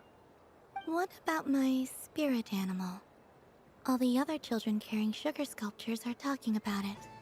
Wait, is she taking the test seriously? Ah, my apologies. How could I neglect that? You are quite right, Miss Columbina. Every one of us has a magical creature living in their heart. Would you permit me to help you find yours? Yes, please. Do you prefer the day or the night? Night. Which of the 4 seasons is your favorite? Winter. Think of a perfect day. What is the weather like? Sunny, rainy, or perhaps cloudy? Rainy in the morning, sunny at night. What kind of answer is that? Forests, lakes, and open seas. Which do you prefer of these? I like them all. Imagine you opened your very own shop. What would you sell there? Moonlight, I think. Wow! Paimon would totally shop there. It wouldn't cost anything. You'd just need to visit. Aha! I believe I know what your spirit animal is. Here, for you. Oh, it's a Kohenki! Indeed. A free-spirited being with a deep love for all things here in Nodcry, who selflessly lends her aid to as many people as she can reach. It is the perfect fit for you, Miss Columbina. Thank you. It would be my honor. But you shall have to forgive me. We have known each other for quite some time. I doubt there is any answer I could give that would come as a surprise to you. So instead, would you accept this sugar sculpture as a token of our friendship? It's a lantern. Hey, why don't you two go enjoy your candy over there? Paimon wants to try out this spirit animal thing too. Right, Blitz? Come on, play ball. I get this drawing done. But I want to hear Paimon's answers. Ah, but it'll probably take ages. Paimon's a complex soul. And we don't want your candy to melt while you wait, huh?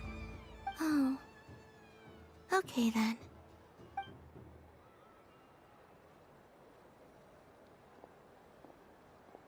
Phew. Nice excuse, Lady Paimon. That was some quick thinking. Yeah, no thanks to you. A little help next time?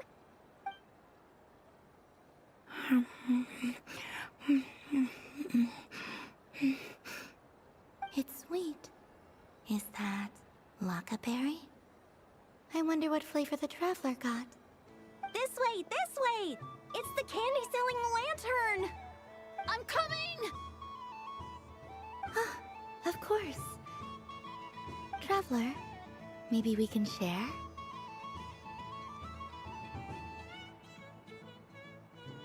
Yes. I found out recently that people share their food sometimes, so I'd like to try it. Oh, thank you.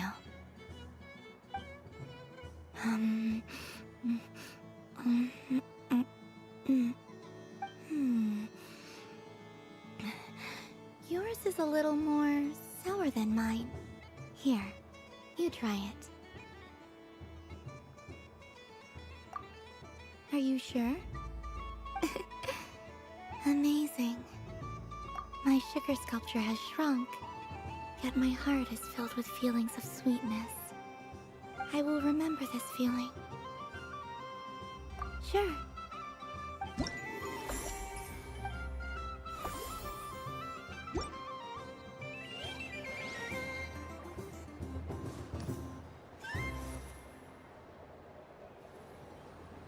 Wow, the Frost Moon Scion stall looks kind of plain, but it's pretty cool once you get into it. I don't go to Hisi Island much, but it's got that, like, old world cultural feel. And if culture means we get more festivals, I'm all for it! Hello, Yehoda. Columbine... hello, Moon Goddess? That was too close. I almost gave the game away in front of the staff. Oh, wait. What's the deal with her shoes? They don't make a sound when she walks. I could do with a pair of those. Do you like balloons too? Balloons? Oh, you mean those? What's so fun about balloons? I'm not a kid anymore. They're probably more up Aino's alley. Yes. The animals seem very curious about these strange flying objects. I was drawn here by their voices. I recently learned a fun new game you can play with balloons, so I decided to come and give it a try. A new game?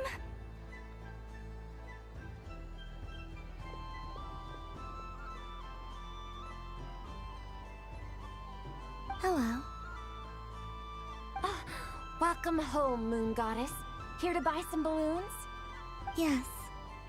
Could you give me a few that haven't been inflated yet? Are you sure? I guess it's not a problem, but... Yes, please. Thank you. Uninflated balloons? But those are just little rubber pouches. What does she want with those? Would you like to play the balloon game, Yehoda? Huh? Sure. I guess. How do you play it? Wait here a moment.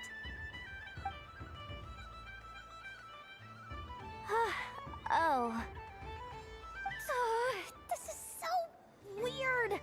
What have I got myself into now? I thought I saw Columbina nearby. Uh-oh! That's the fourth Harbinger!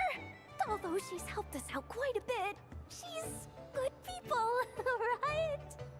Is she looking for Columbina? Oh, guess that's my ticket out of here. I'm not sure my heart can take being sandwiched between two Harbingers.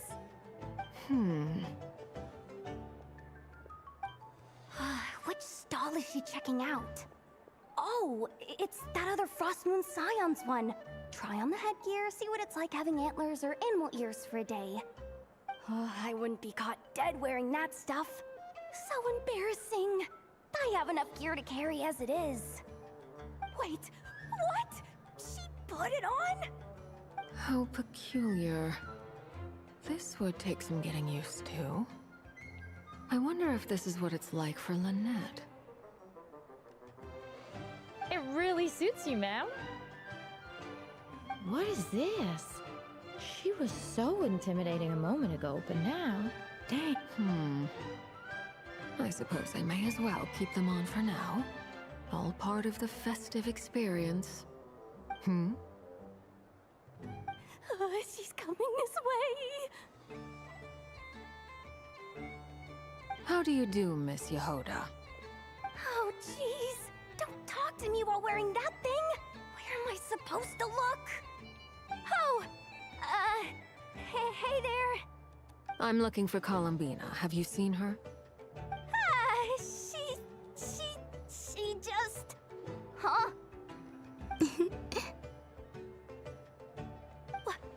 Oh, wait. Is that what she meant by balloon game?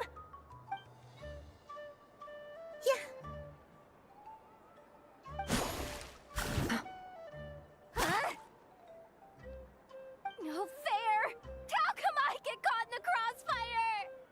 An ambush from the rear? Is this a declaration of war, Columbina? Would you like to play too, Arlecchino? Seriously? Are they gonna start some beef right here, right now? Gladly.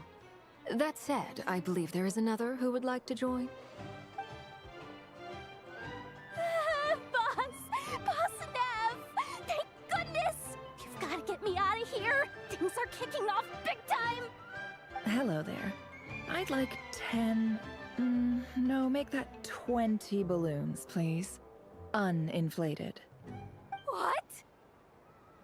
Miss Moon Goddess, I hope you're prepared to pay the price for assaulting my employee.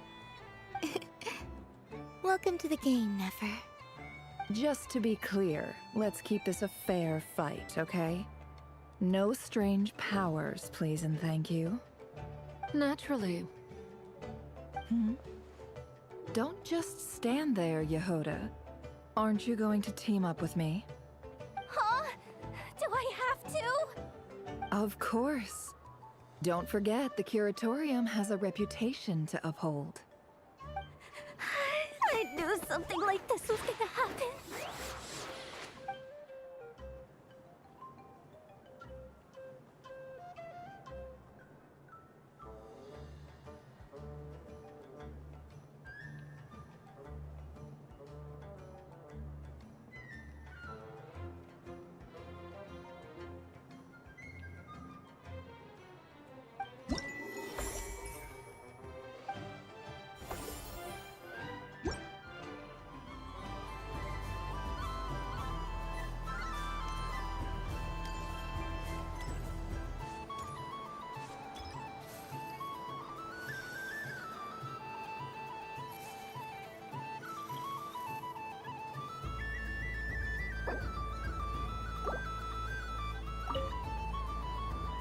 If this were any other day, I'm sure it would make for a great photo opportunity. But Moon Prayer Night has rendered my antlers uncomfortably large. Doesn't it look like this rhyme-horned deer has 2 sets of antlers?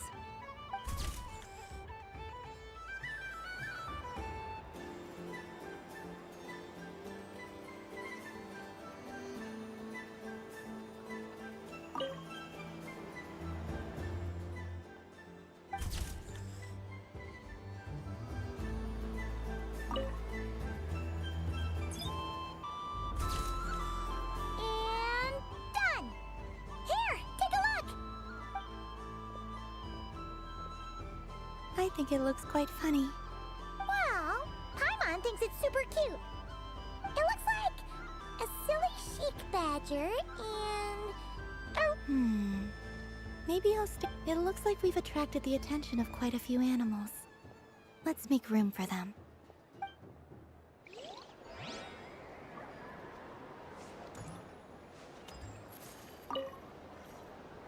If this were any other, doesn't it look like...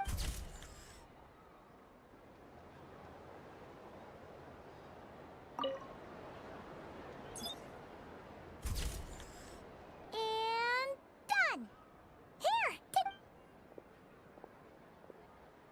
I think it looks quite fun. Well, it looks like a silly... It looks like we've attracted the attention of...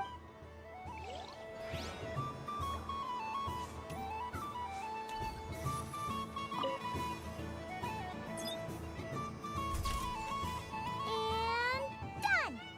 Here, take a look! I think it looks quite funny. Well, Paimon thinks it's super cute.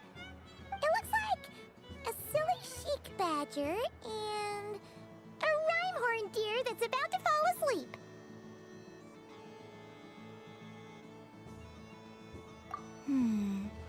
Maybe I'll stand on the chic badger's side instead. It looks like we've attracted the attention of quite a few animals. Let's make room for them.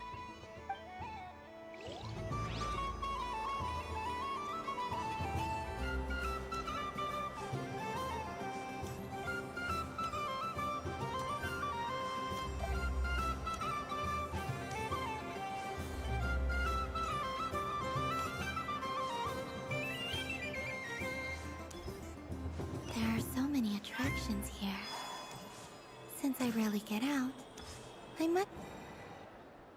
Moon Prayer Candy! Beautiful, tasty Moon Prayer Candy! Buy a whole box, share it with your friends and family! Candy? To share? I wonder what flavors everyone would like. Welcome home, Moon Goddess. Fancy a box of Moon Prayer Candy? Sure. I knew you would. Now, what flavor would you like? I'm not sure. What flavors do you have? Is this for yourself or as a gift? A gift for my friends. Ah, I see.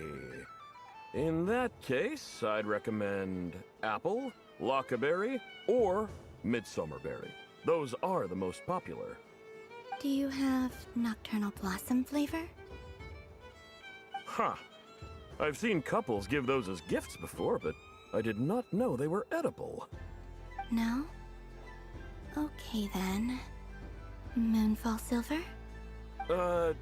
You did say this was for friends, right?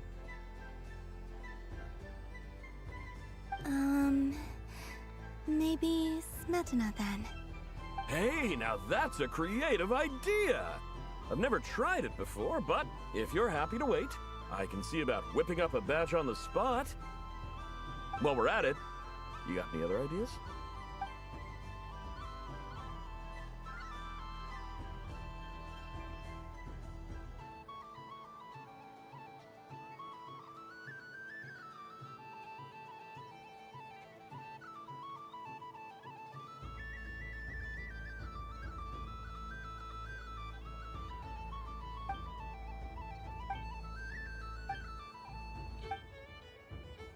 Here you go.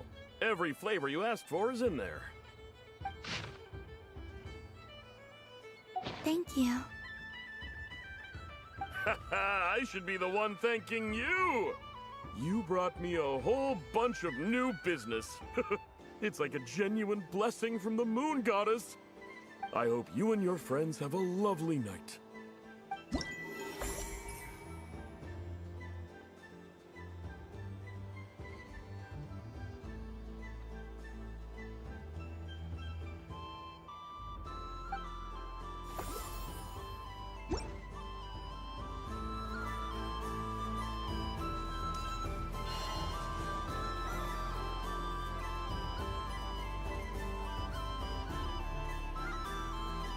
Well, well, look who it is. I heard someone went and disappeared on us the moment we let her out of our sight. They looked all over for you. Frankly, I didn't think you'd be back for Moon Prayer Night. Were you worried about me, Sandrone? You would like that, wouldn't you? Do you even hear what you're saying? It seems to me like you disguised yourself with festive headgear, just so that you could come see me on Moon Prayer Night and make sure I'm okay. You didn't even bring Polonia with you. You? Ugh, I thought you couldn't see. I cannot. But I sense the confusion of those around us rippling through the Kuvaki currents. Based on what I know about you, let me guess what you're wearing. Is it cat ears? Shut up! I'm only here to protect the Fatui's interest in this territory. Running into you was pure bad luck. Really? But you were the one who asked Arlecchino to help everyone find my name. Columbina! Ugh! Just one more word, and I'll unscrew your vocal cords. It's Columbina Hyposelenia now. Tell someone who cares. I've missed you, Sandrone. The whole time I was gone, I was thinking. I hope I get a chance to say some ugly words to you. Is that supposed to be a joke? Anyway, let's go play that game. What? You mean that frostfin whale? Yes. It's some kind of game where you get bitten if you step on the wrong tooth. Seems like fun. Who in their right mind would wanna... Because you're not a scaredy cat. Fine! You wanna play? Let's play. Don't complain when I kick your sorry butt. Lovely. You old geezer! I'm gonna beat the pants off you! Just you watch! I almost forgot. Sandrone? What is it now? You'd better not lose, or I'm going to beat your head in.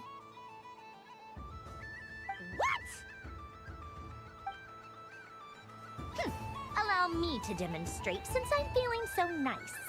You just step on the teeth, like this.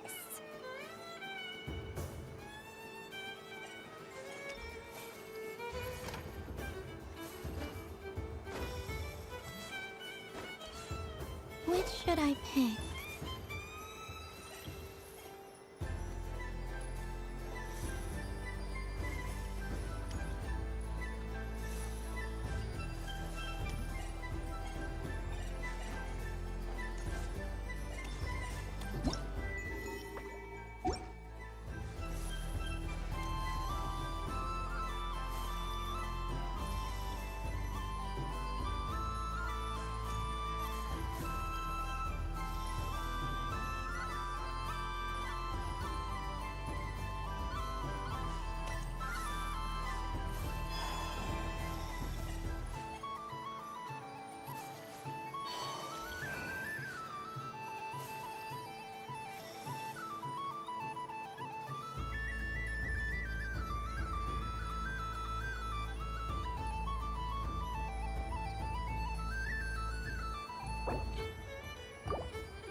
What's this?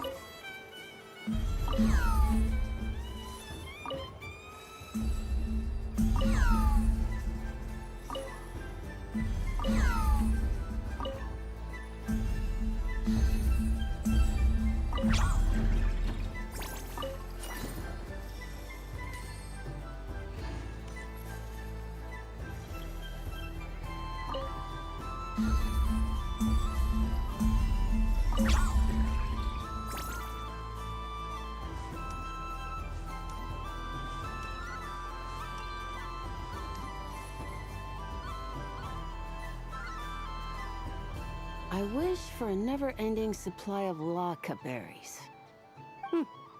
What a humble wish. Probably written by a child.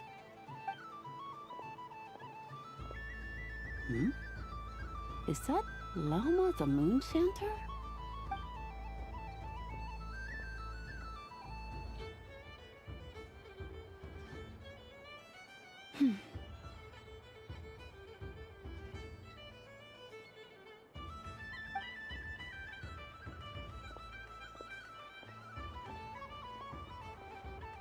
I wish that the long plume ibises would stop biting me. Oh dear, poor Lauma. All right, I'll write that one down for you. I got it. While everyone else is celebrating Moon Prayer Night, you're as busy as ever. I don't mind. It's rewarding work. A good kind of busy. My antlers are at their heaviest tonight, and the Kuvaki waves are especially strong.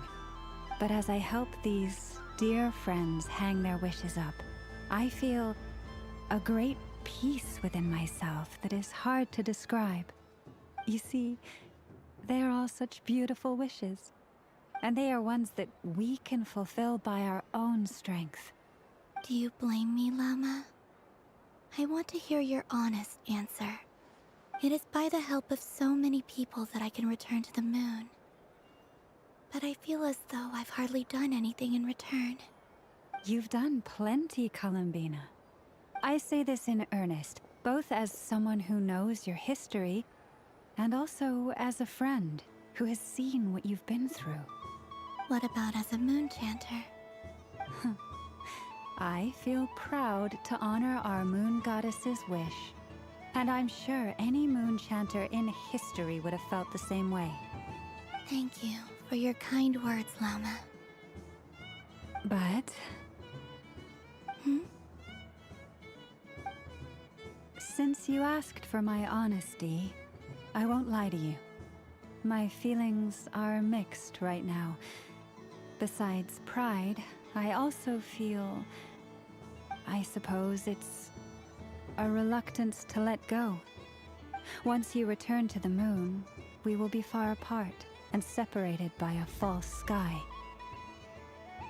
I'm sure those of us left behind will gaze up at that sky, yearning for the moon once in a while, just as you used to do. I will miss you, Llama. I will miss you all.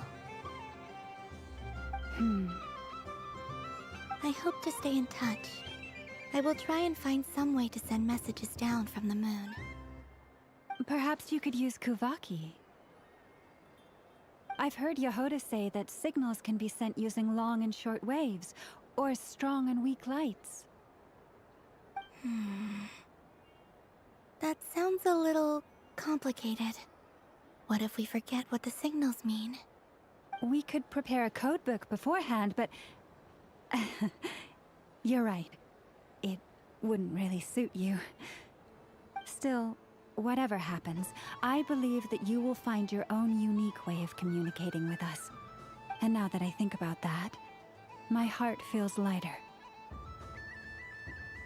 Because you trust in me? Yes. I have faith in you, and in the power of truth. In my experience, the truth tends to be difficult. But that's what makes it stand out from what is false. So I'm confident that your thoughts and your love will shine through the curtain of lies. We will know it when we see it. Thank you. Now, could you help me hang up my wish? Is this? I wish that all who dwell in this moonlit world can find a place to belong. And I wish that I shall one day see my friends again. It's 2 wishes. I hope that's not too greedy of me. Not at all. And I think you speak for us all with the second one.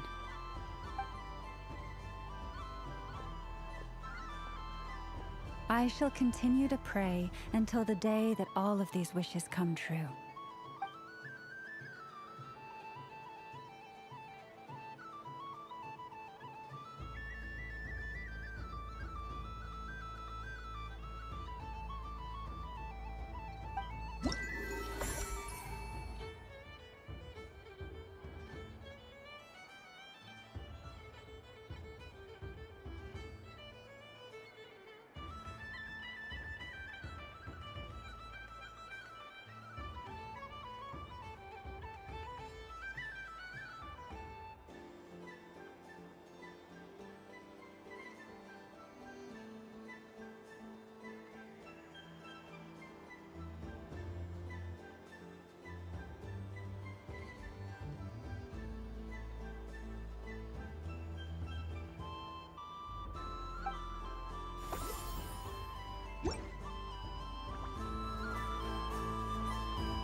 Allow me to demonstrate since I'm feeling so nice. You just step on the teeth, like this.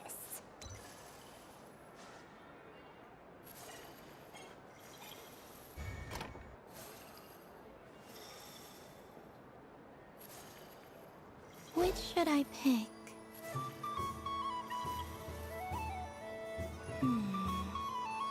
I'm getting a bad feeling from this one.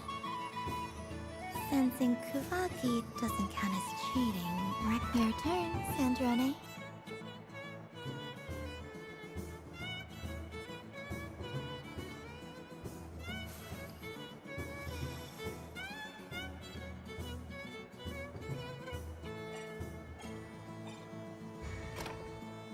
Don't come crying to me if you get bitten.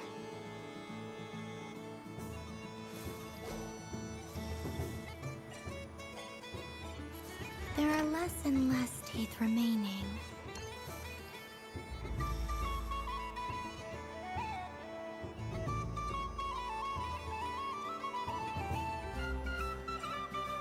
Huh?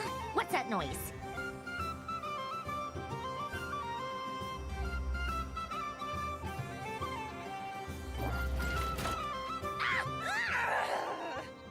I think you might have picked a bad tooth, Sandrone. Shut it! Do you need any help? It seems like you're stuck. No! It's just a blasted toy! How is its grip this strong? Stop laughing! All right. Well, you lost. So just like I promised. Hey! What are you doing? Are you seriously? Hiya! Why, you... Oh, just you wait! Rematch! Are you all right, Sandrone? That was quite a strong bite. Are your clockwork parts? Quit your fussing! I don't need it! All right. I'll go first this time.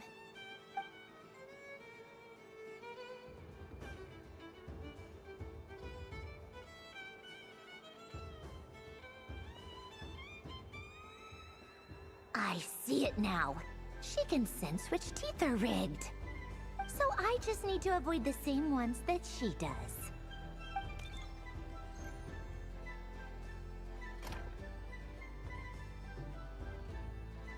This one... Seems fine. She avoided that one then? Now I've got you. All right, my turn.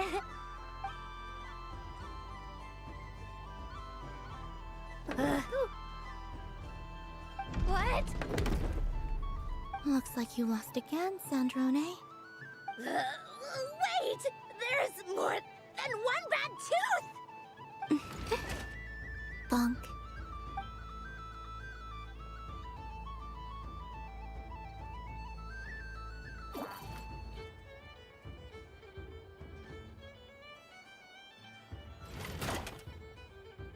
Stupid game! What idiot came up with this?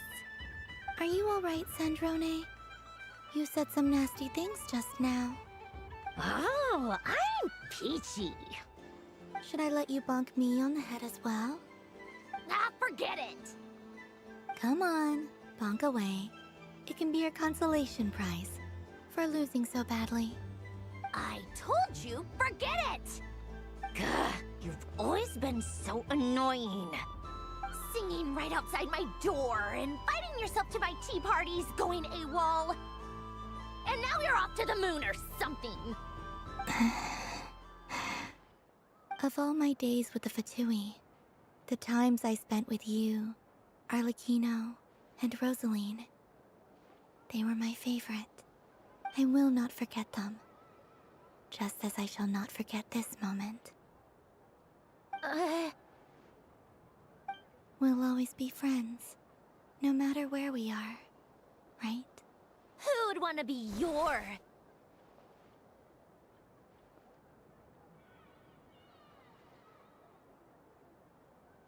I'll miss you, Sandrone.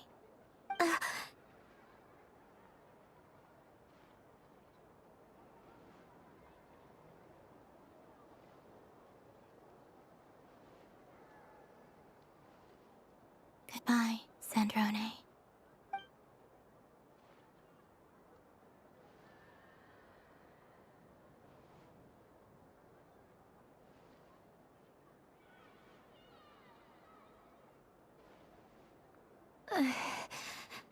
I'll miss you too, Columbina. Sorry, what was that? Yeesh! No need to freak out. What's wrong? We've been looking everywhere for you. What do you want? Oh, nice ears.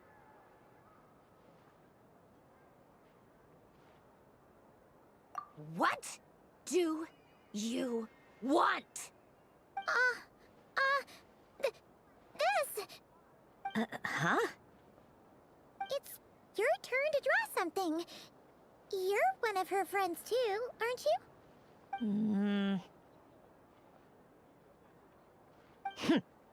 Doesn't know how lucky she is. Sorry? Nothing. I'm done. Take it.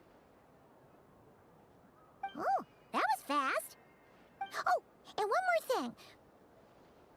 Last time we spoke, you mentioned you were interested in the Narcissan Kreuz Ordo's research, remember? There were too many people when we last met, so we didn't get the chance to do this. What are you talking about?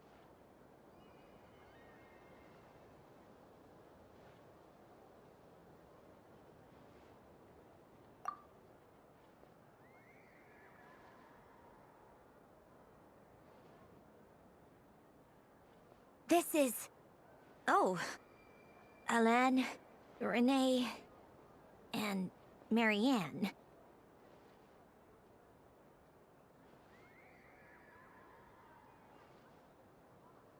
Huh. The Holy Blade. A savior's plaything. It's not about whether I approve or not. These people, they would sacrifice themselves for the sake of the world. Especially Alain Guillotin and Renee. That is something I would never choose to do. Still, I didn't know they had any pictures left from that time. If I'd have thought to bring a camera, I'd have...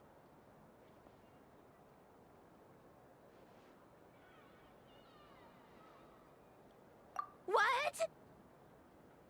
Yeah, of you being bitten by the frostfin whale and Columbina bonking you on the head. Tear it up! Now!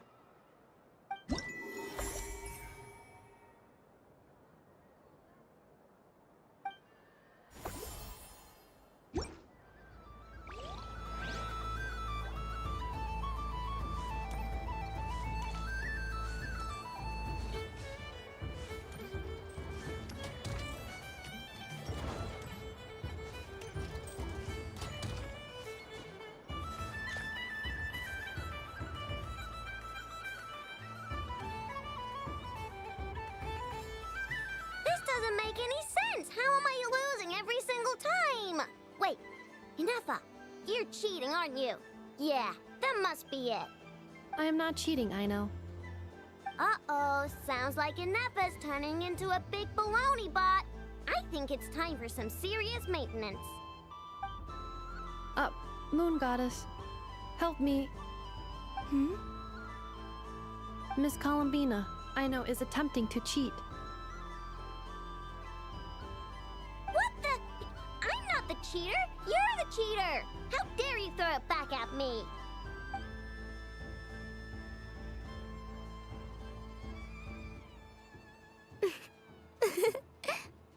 Alright, fine. Let's all laugh at I know. Just you wait till I get home, because I'm gonna make a game bot that can win 100% of the time. Let's see you laugh when I come back and beat your butts. You'll all have your heads covered in stickers when I'm through with you. We came to check everything was okay after all that yelling, but,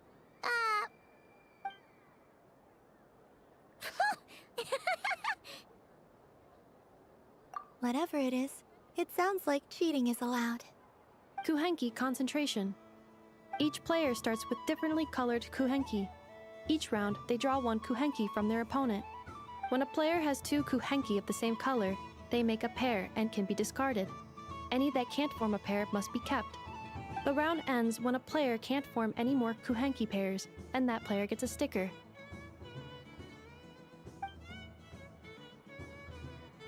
Ooh! Can 4 people play as well? That is fine, so long as the turn order is fixed beforehand. Alrighty then! In that case, the 2 of us will join as one team. Okay, but if you lose, you're both getting stickered. I don't want to hear any excuses. Sure. And if we win? If you win, only one of you gets to sticker someone else. I have taken to calling this. I know logic. Hey, lay off me, alright? Okay, so we're starting the game from scratch again, which means all my stickers so far don't count. Looks like Luanatar is the Kuhenki of honor for this game. Anyway, let's go clockwise, starting from Inafa.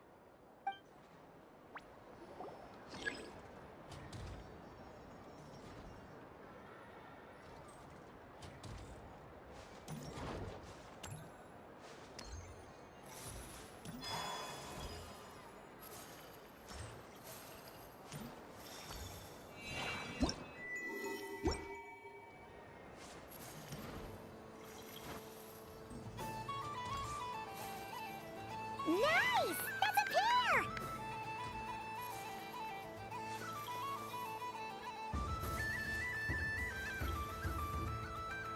Go, go, fly!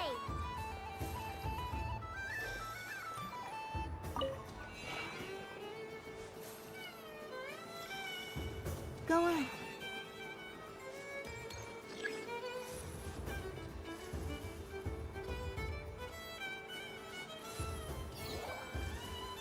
I have a pair.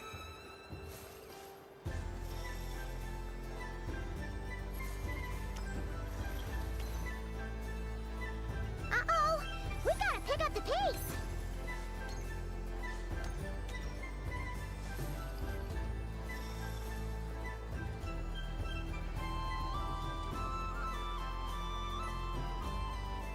Phew, that was too close. I thought I was gonna lose.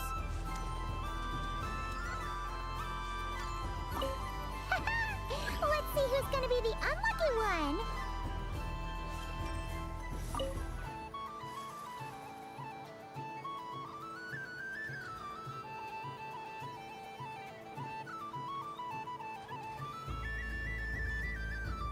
Good luck, everyone.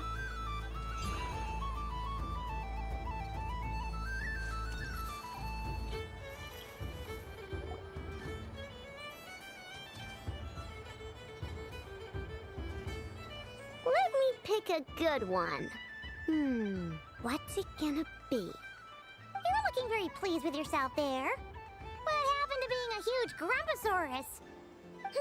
I won. Duh.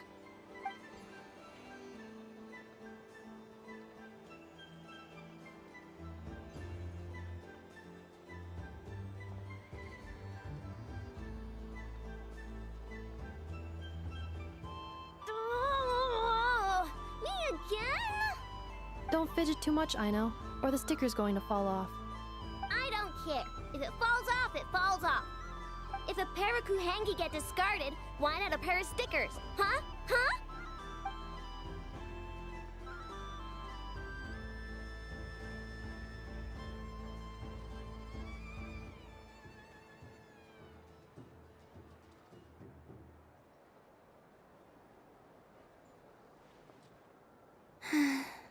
I've lost. Sticker, sticker, sticker!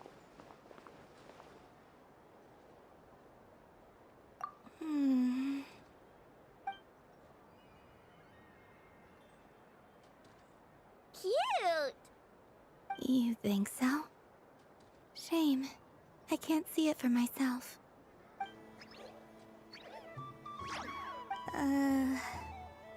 What did Luanatar say? She said it looks so cute that she wants me to lose a few more rounds.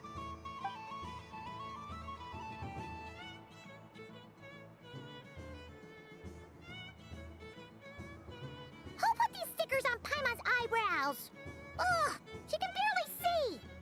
All right, now, I think we got enough evidence to prove that there's a serious problem. Yes, I agree as well. The culprit is... Inafa! Culprit? What did I do? Quit acting dumb, Inafa! You're not wriggling your way out of this one. I've been watching you.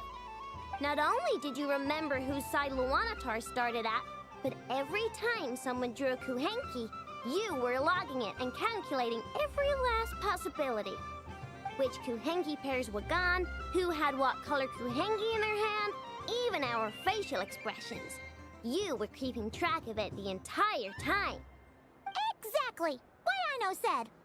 Putting aside the fact that running calculations is not against the game rules, do you have any evidence to support your... But that's not against the rules either. So she admits it. She certainly does. Alright, everyone grab a sticker. It's time to get Nefa back. But... Take that!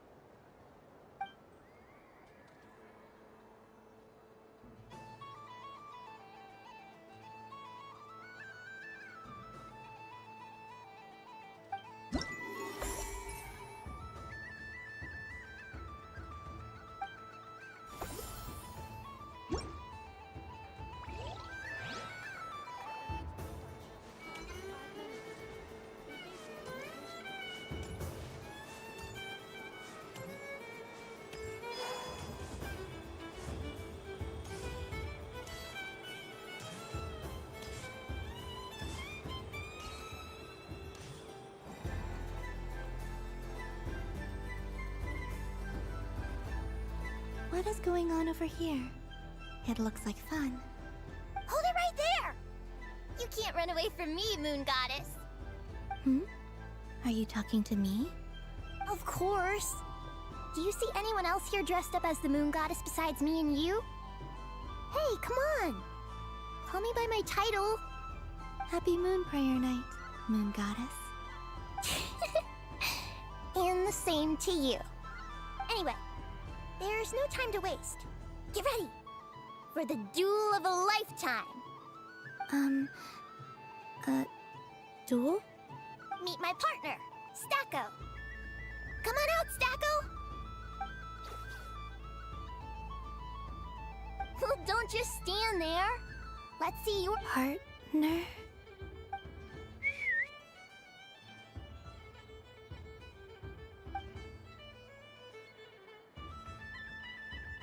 Hmm? So I need to select a partner and command them in battle. Partner.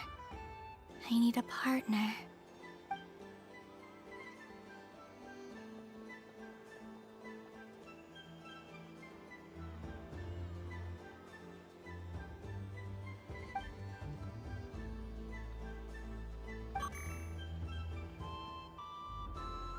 Whoa! Am I seeing things? Where'd you get a Kuhenki? They're super rare. That's great. But you can only bring one partner to battle against me and Stacko. No ganging up allowed. They all look so eager to be picked. Which one should... This one usually lives in Nasha Town. She likes falling asleep to the sound of striking hammers. They all look so eager to be picked. This deer came to celebrate the festival with the Frost Moon Scions. It wants to help. They all look so eager to be picked.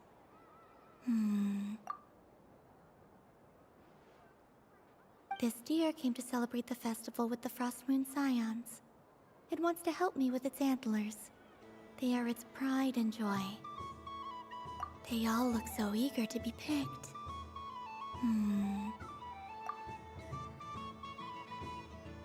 I'm not sure what this bot is trying to say, but it seems very happy. That bow. Does it want to dress up as the Moon Goddess too? They all look so eager to be picked. I'm not sure what this bot is trying to say. They all look so eager to be picked. Which one should I choose? I'm not sure what this bot is trying to say, but it seems... Testing! Testing! Oh, this is an emergency broadcast! An exciting battle is about to take place right here at the Nasha Town Special Arena! In this corner, we have the Moon Goddess and her robot partner. And in the other, we have the Moon Goddess and her other robot partner.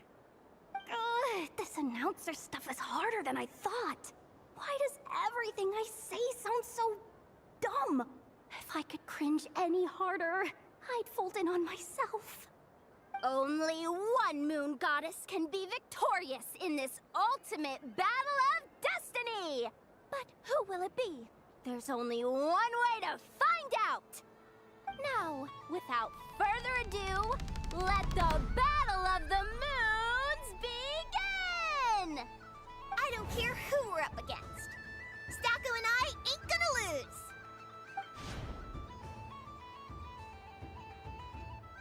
Let's strike first. Stacko, formation shift.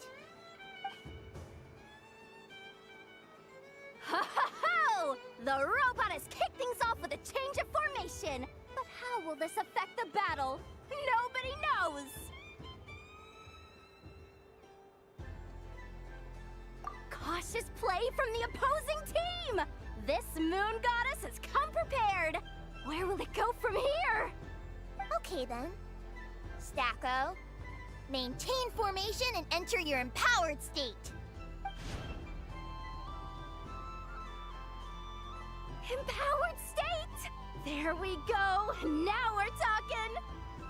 Absorbing the immense Kuvaki present on Moon Prayer Night, this lean, mean machine has greatly increased its offensive... Oh, they chose defense! But Stacko's about to attack with full force! Is it too little too late? The battle is heating up fast! I'm about to start sweating machine oil over here! Go for it, Stacko! Set Kuvaki to maximum! Can their opponents withstand this blow? And what will this Moon Goddess do? Don't be afraid. Fight however you wish. And it's the empowered state! Both robots empowered now! The attack comes in, but oh, attacks repelled! Opposites attract, but likes repel. And now you've seen it in action! What a powerful repulsion! The robot crashes into the wall! Can it keep going? Stacko! Oh, Stacko is down for the count! Our winner is the Moon Goddess! The slightly taller one, I mean. You did your best, Stacko. I'll take you to Ainos for a checkup right away, don't you worry.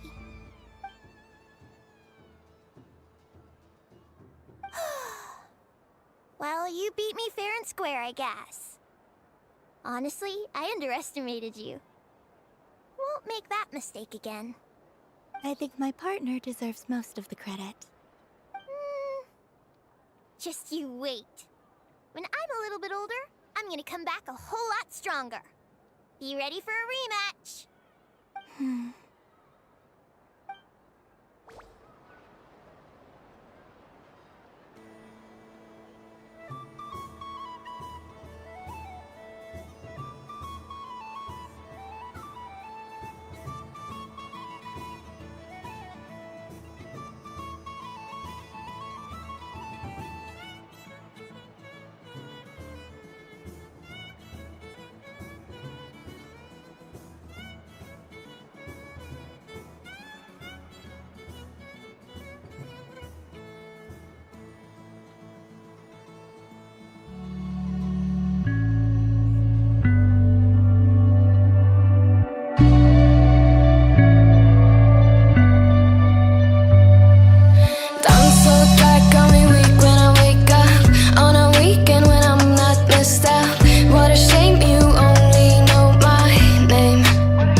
too. I feel the wind blowing my face, but that's alright. I smile at people passing by. Some smile back, some might not. I'm always looking for a shade when it's hot. I've been low key and I'm trying to stop. Goddamn, feeling good. Yeah, but when off I go. Really afternoon, it's a fast forward. Looking at the skyline, looking back at my life, and I gotta say it's one of a kind. Yeah, but when off I go. Really afternoon, it's a fast forward. Looking at the skyline, looking back at my life, and I gotta say it's one of a kind.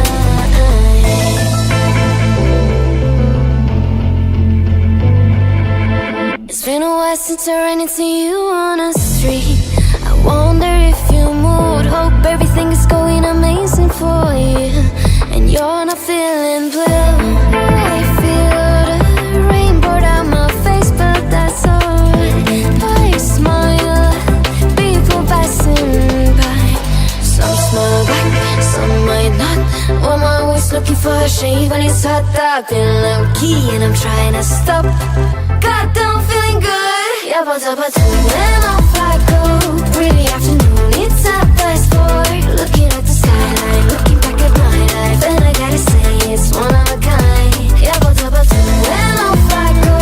Really afternoon, it's a fast forward. Looking at the skyline, looking back at my life, and I gotta say it's one of a kind.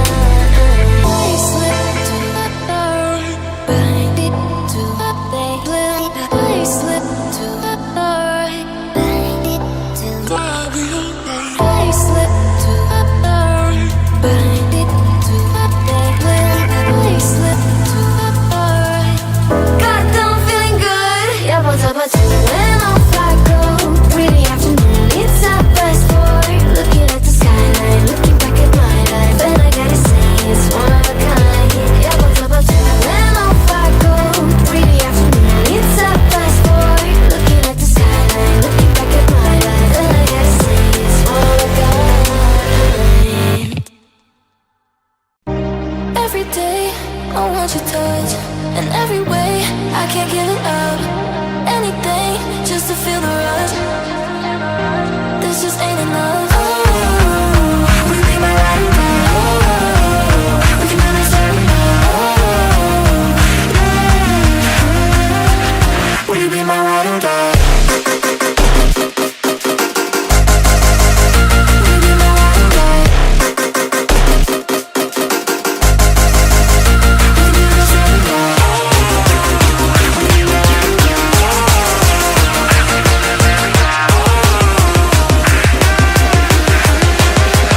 Will you be my ride or die?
Then get up, get dressed, before work's off my list. What's left to do, just guess. It's you, my favorite, but I wanna taste you and feel you shake, raising an earthquake.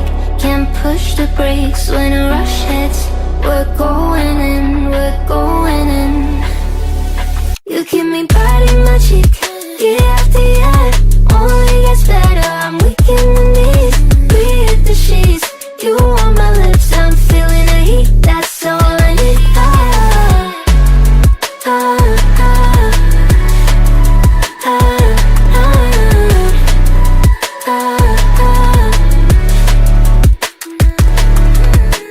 When a day's gone, we've only begun. That's the best part, when we get it on. I'm addicted, no denying it, 'cause you don't cross my mind, you live in it. I wanna taste you and feel you shake, raising an earthquake. Can't push the brakes when a rush hits. We're going in, we're going in. You keep me biting my cheek, year after year. Only gets better, I'm weak in the knees. We hit the sheets, you on my lips, I'm feeling the heat. That's all I need.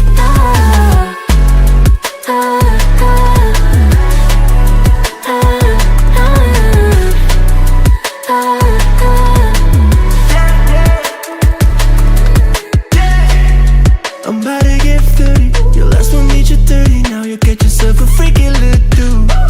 In the mood 24/7, 6911. So you're making it, but I'ma just stop for a moment.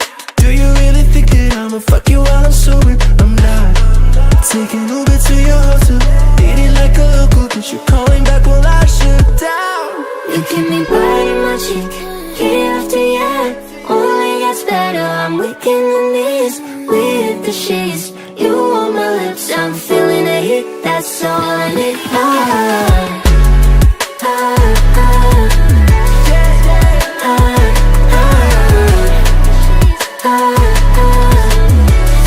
That's all I need.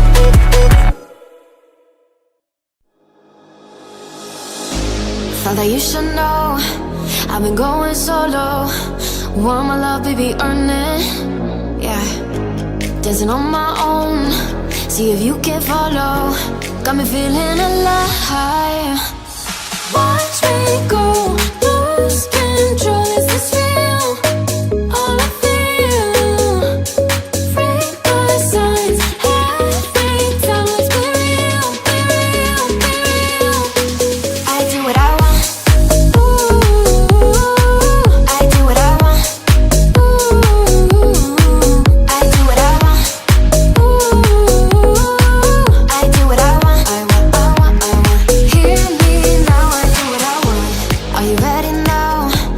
It won't be easy, only get what you work for. Gotta go all out whenever you see me. Don't be wasting my time. Watch me go, lose control. Is this real? All I feel. Freak my signs. Every time, let's be real, be real, be real.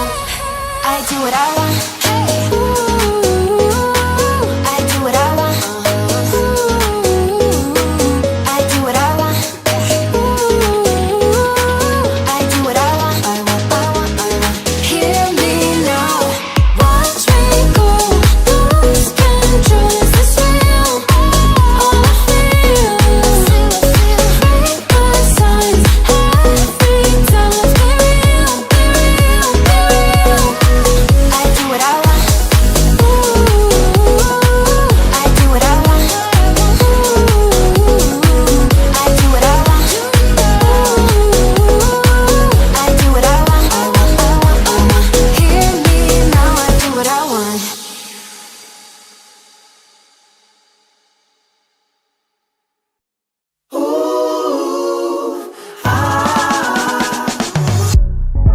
Talking to me with your eyes, I get a hint of the perfume that I like.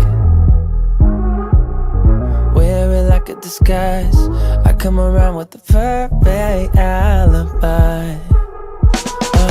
midnight, pouring my heart out like it's water. Tick-tock, you know this night ain't getting younger.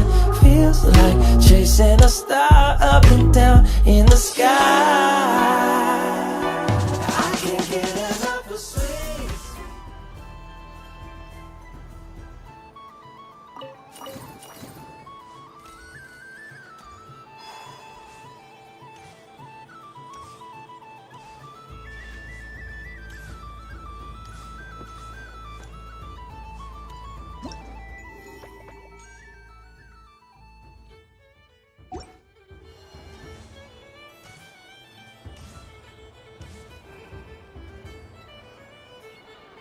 But I was aiming right at it.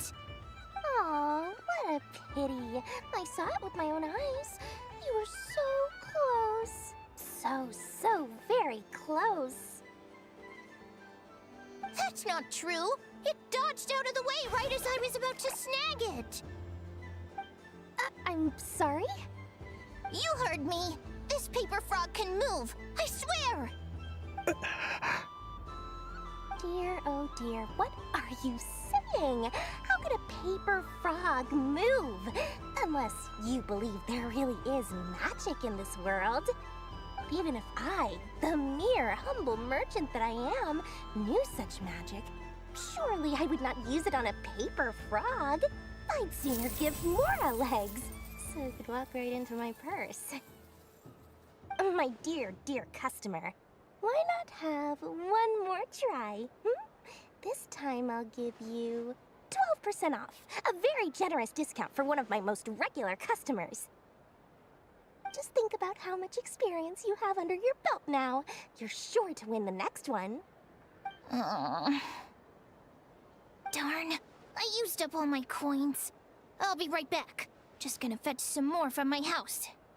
Take your time, but don't take too long. This event is Moon Prayer Night only.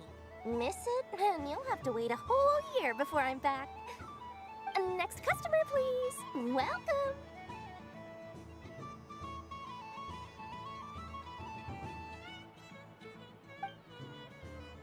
Hello.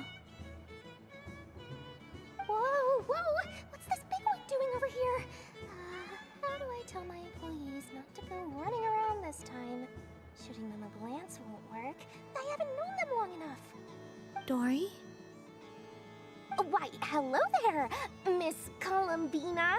Would you like to play my ring toss game? The rules are very simple, and it's easy to get the hang of. How much for a round? Oh, first time's free. Not a single Mora. After that, well, we can cross that bridge if and when we come to it. But with your sharp skills, I'm sure you'll win all the prizes in one fell swoop. That was an obvious enough hint for them, right? Right?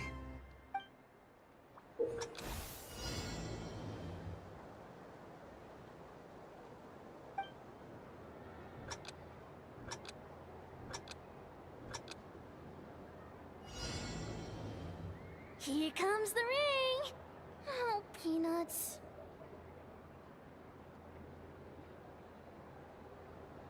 Change tracks. Roselle, should we move or not? Just a tiny bit. All right, then I'll... Oh, sugar plums, not the clock hands. How do I move the legs again?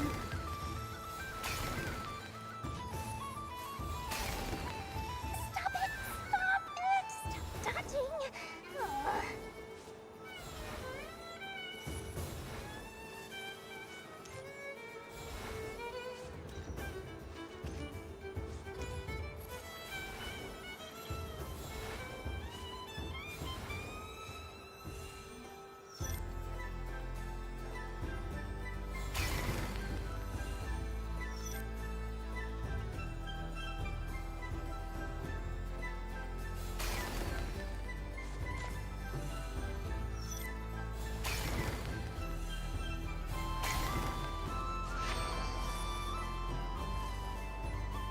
Let's see now.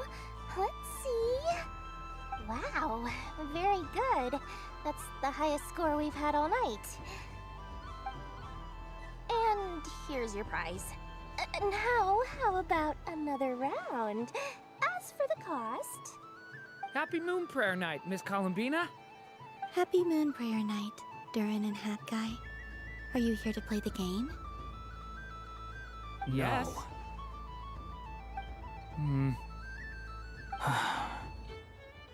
You said we were just coming here to say hello.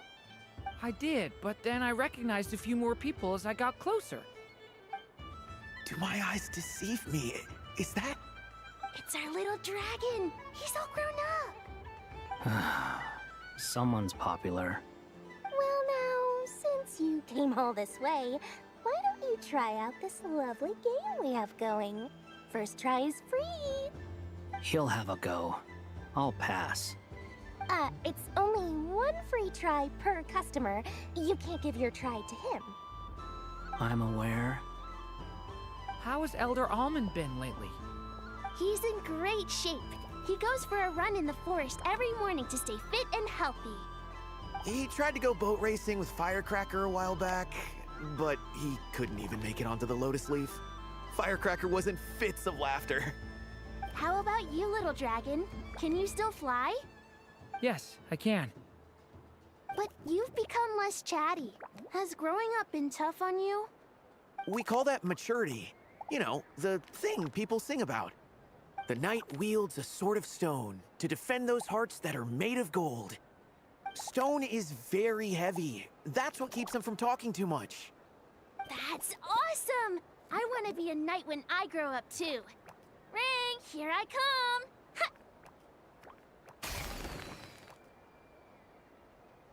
Oh, the hat-wearing man. I never thought I'd see you again.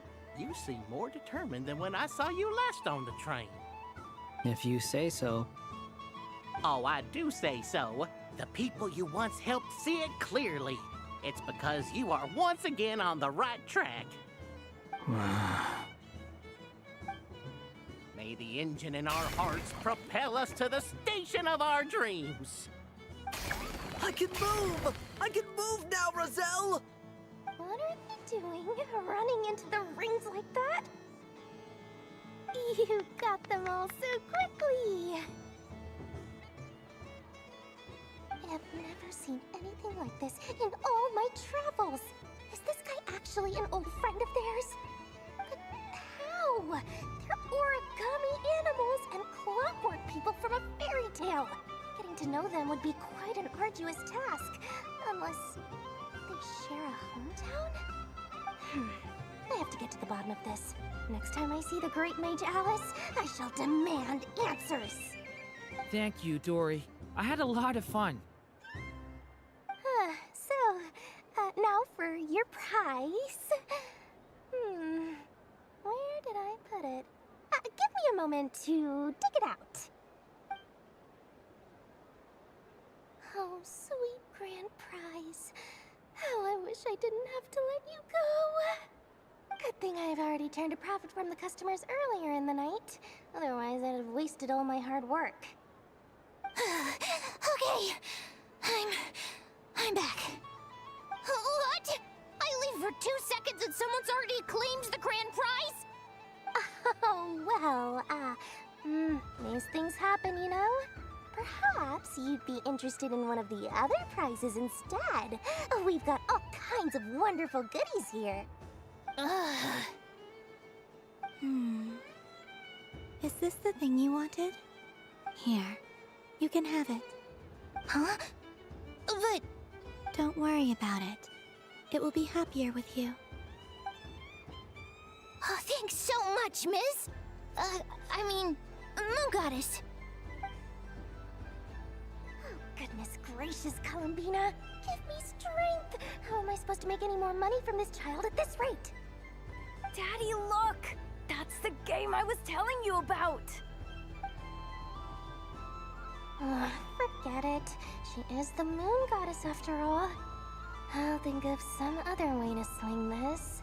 Maybe I can try to hook this new kid. Huh? Oh, someone already won the grand prize. You can take mine if you want. What? Why? Why are all these bleeding hearts coming here to ruin my business? Happy Moon Prayer Night, everyone. Happy Moon Prayer Night.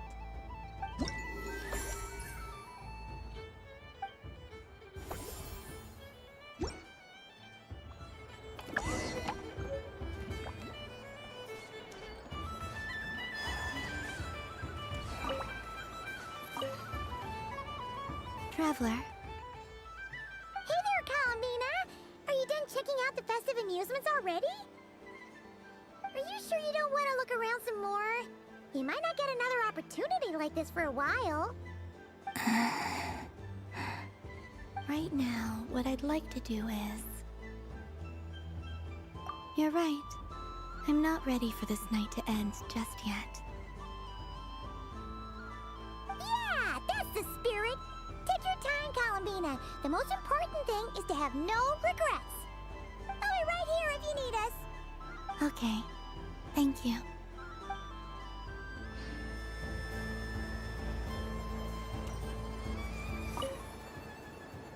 Traveler, Paimon. Columbina! Finished with the festival already? Really? You're sure you don't want to have a little more fun out there? Yes, I am sure.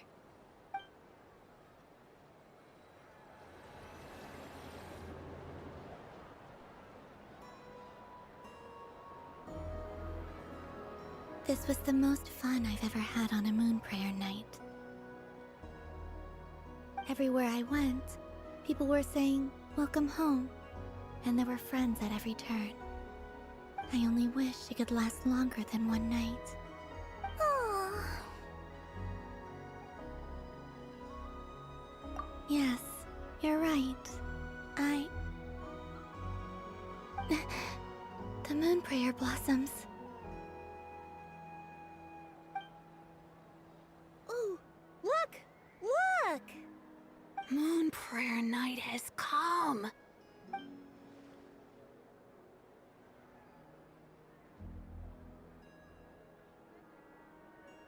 The moon. It's so beautiful. Happy Moon Prayer Night, dear. Happy Moon Prayer Night.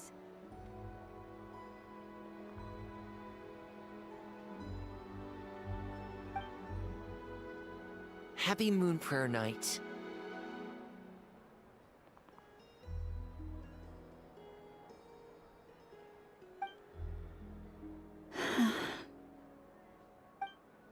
Aww. Huh.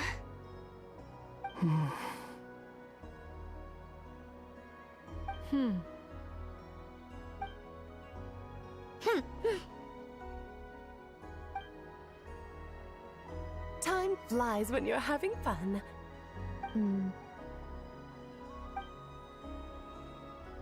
Oh. Looks like the time has come. Columbina. You're heading off, then? Yes, to the ruins you mentioned. And from there, back home to the moon. Wait!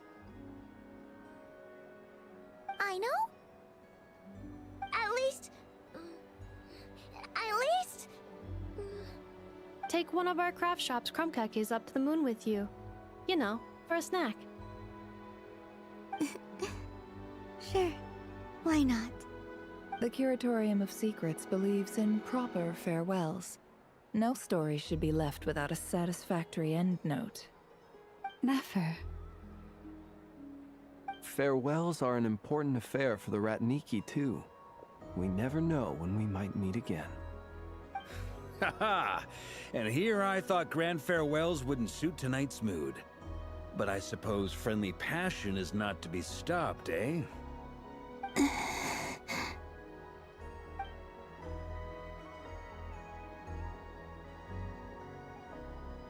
We made a little something for you, Columbina.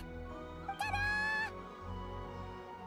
What is it? A Moon Prayer Night greeting card with drawings by all of your friends. You did mention that you'd like a portrait done, so I took the liberty of creating one for you. I, meanwhile, did the portrait of Mr. Albedo, and Mr. Varka did the same for me. I mean, I think my work was pretty true to life, don't you think? The picture of Ashru was my doing. The two of you seem to get along rather well.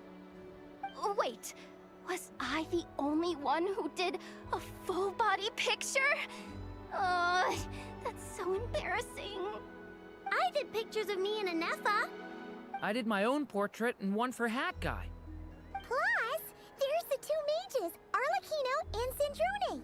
So, if you ever miss us, just flip the card open and we'll all be right there with you. I don't know what to say. Thank you so much, everyone. This whole Moon Prayer Night was more than I could have ever asked for. It is the greatest gift I have ever received. Lama, I figured it out. Figured what out? Remember how the Frost Moon Scions used to use milk as invisible ink to write hidden messages? That was a very long time ago. Oh, are you saying? Yes. When I miss you all, I shall use moonlight in the same way, to write words that only you can see upon the moon itself. Wow, that sounds lovely. Quite. But how will we see them? Simply open your windows on nights when the moon shines bright, and the moonlight will naturally flow towards the words I have written. That sounds most fitting indeed. Very true to form. I'll try to write them in places that won't disturb your sleep. I, for one, would sleep all the better for having read one of your messages before settling down for the night. Exactly. So don't worry about disturbing anyone's sleep. Just promise you'll write to let us know you're okay, alright? Alright. I promise.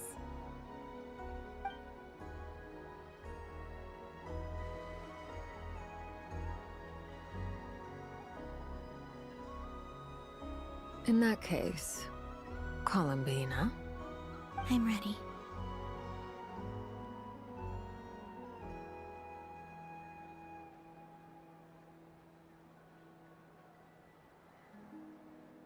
Very well. Let's go.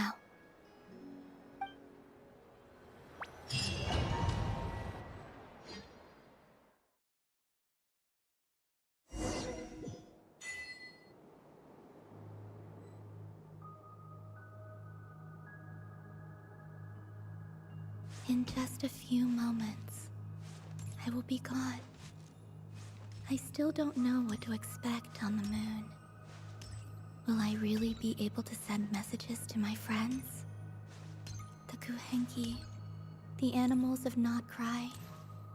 I'll never get to see them again. I wonder where I'll be when the next moon...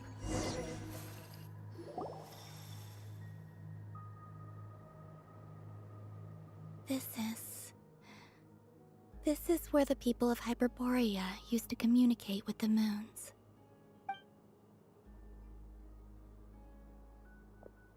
Eternal moon, frost moon, iridescent moon. When the power of all three converge... The gate to the moons shall open. Moon marrow preparations are complete. Only the final step remains.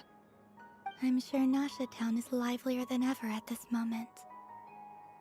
Yeah, it's a shame you couldn't be there for it, but it's now or never, right? It's fine. I'm more than happy with this.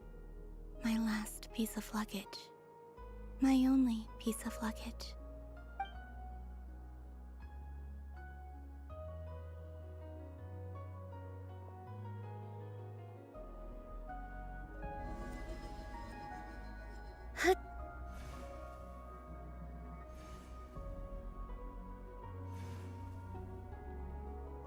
I can already feel the moon calling to me.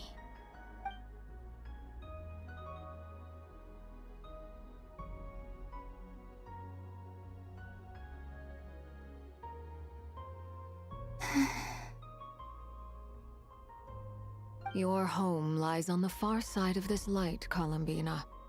From now on, we will at last have a reason to pray to the true moon. Columbina. Yes? I'm listening. Be sure to come back and see us when you get the chance.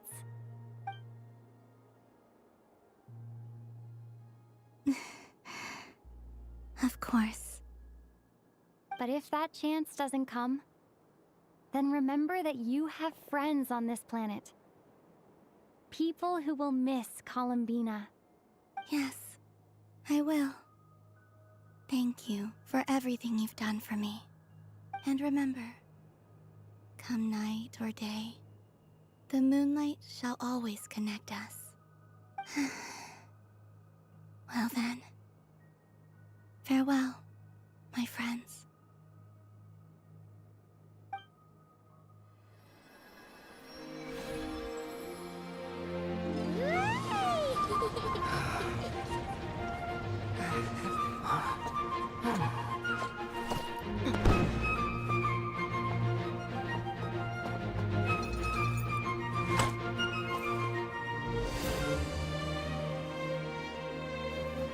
Thank you. This was my happiest night in Teyvat. Farewell, Columbina.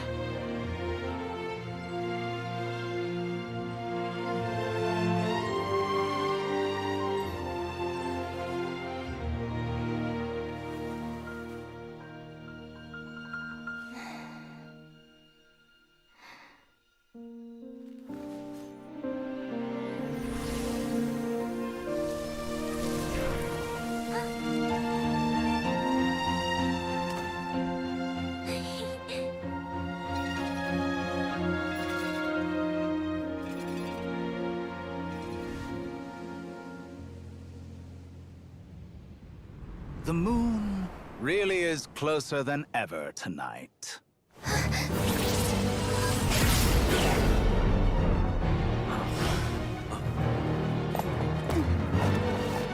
Columbina. All 3 moons in one place. Time for one final experiment. Reason, life, death, time, and space. They all believed I would fail.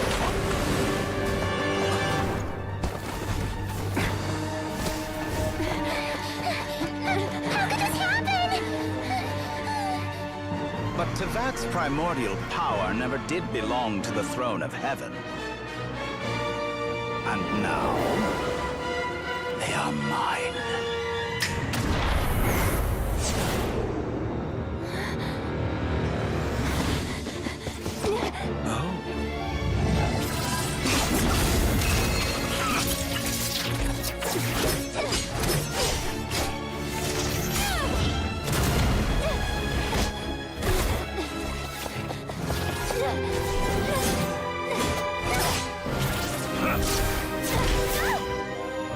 No, as long as I'm here. The Doctor is free to wield the 3 moons' power.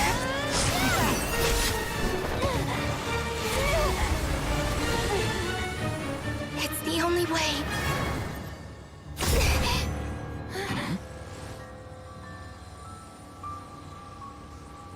I guess I won't be going home today. Columbina! No!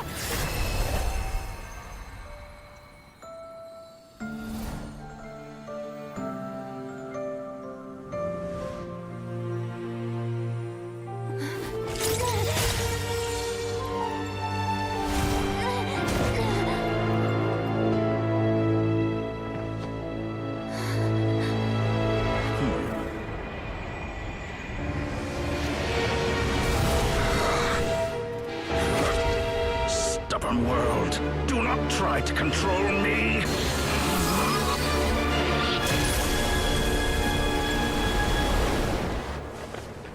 Columbina.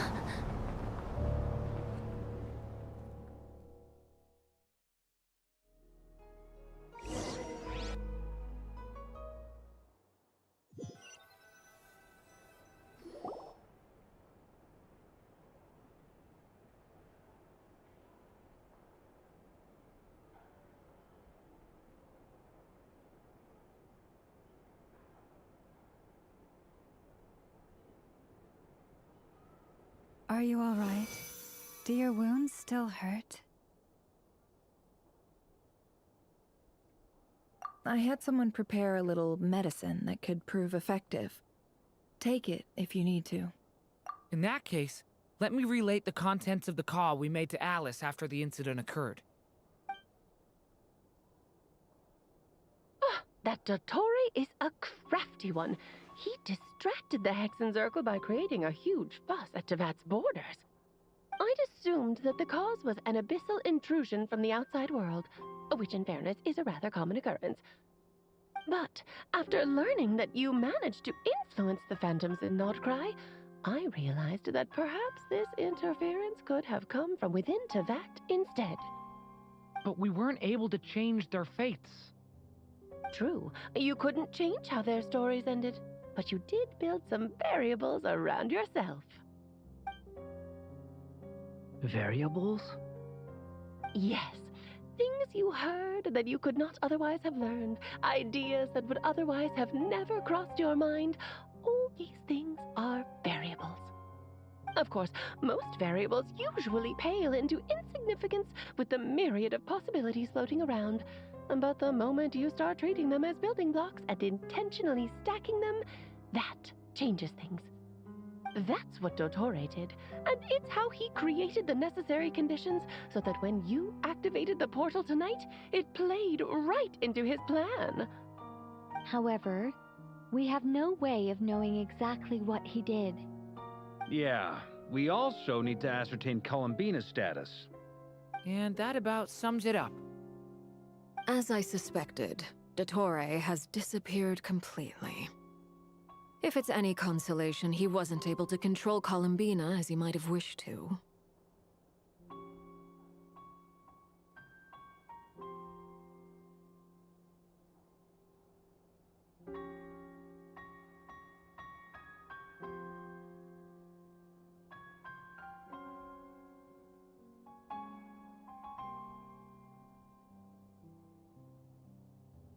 Oh no!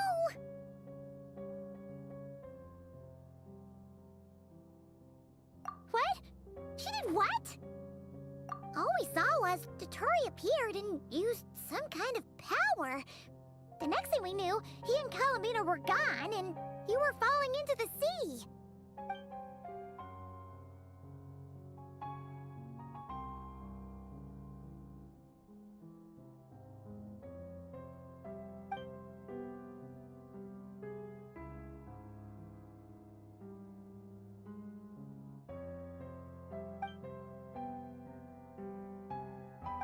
So, Columbina intentionally opened the Moon Gate and escaped into the same mysterious world as Rerir and Thalindis.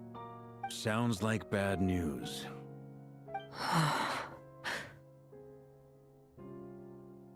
Seen in that way, the Trilunar Syzygy and Rerir's emergence, Dottore might have been pulling the strings in both cases. According to Miss Alice, he is attempting to transcend his destiny and finish an experiment that only a god might complete. An utter lunatic. Wait a sec, where's Hat Guy? Seems like he'd want to be here for this.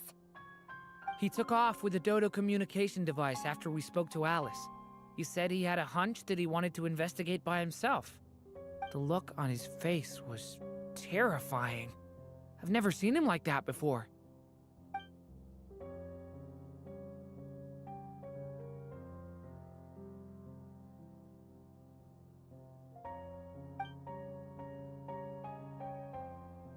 I'm back. Hat Guy! I went to look for the Hyperborean phantoms again. I think I've gotten to the bottom of it. I got them to talk to Nicole on the other end of the communications line. Turns out, the history they describe is different from how Nicole remembers it. Really? But how? Surely Nicole can't have been wrong. Because the phantoms are the ones who were deceived. They speak of a savior who appeared in their history. One who never should have existed. This savior promised to create a new moon within the false sky, and even bring back their moon goddesses. Foolishly, they believed in him. It's obvious that this was Dottoro's doing. Now you mention it, the first time we entered the Hyperborean ruins, we heard the phantoms discussing their history, and I remember Nicole commenting that something sounded a little strange. But Dottore shouldn't have been able to get in there in the first place. He didn't. Nicole said that this was an anomalous state triggered by disruptions in the causal connections between phantoms from the same era. The variables that Dottore put in place were substantial enough that they even affected phantoms that he never met.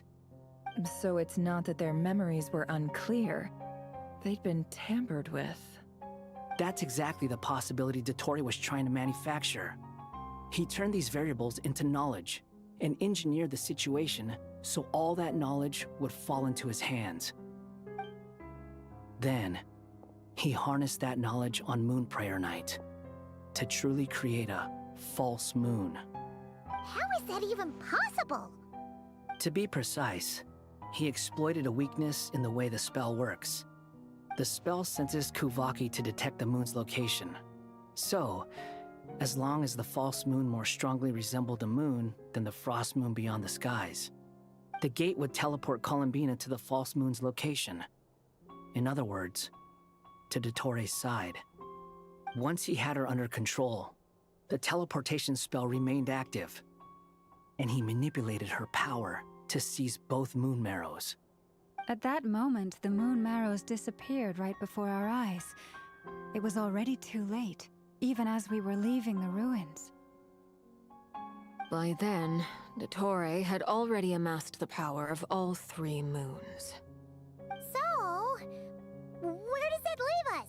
What do we do now? I'd certainly like to know what Her Majesty thinks, now that the concerns I expressed to her have come to pass. But we cannot simply sit and wait for her to decide the matter. And in any case, it is not the Fatui Harbinger Damselette who sees us as her friends, but rather Columbina Hyposelenia. If, even in such extreme circumstances, Her Majesty will not lift the prohibition on Harbingers drawing steel against one another, then I will do as my heart demands. I will fight as Peruware instead. Oh, Arlecchino! Time is short, so I'll make the first move.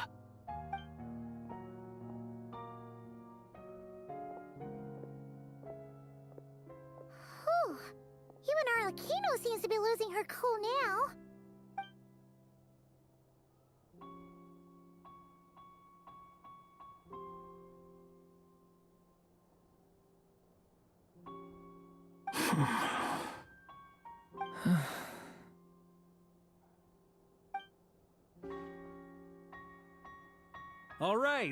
All right.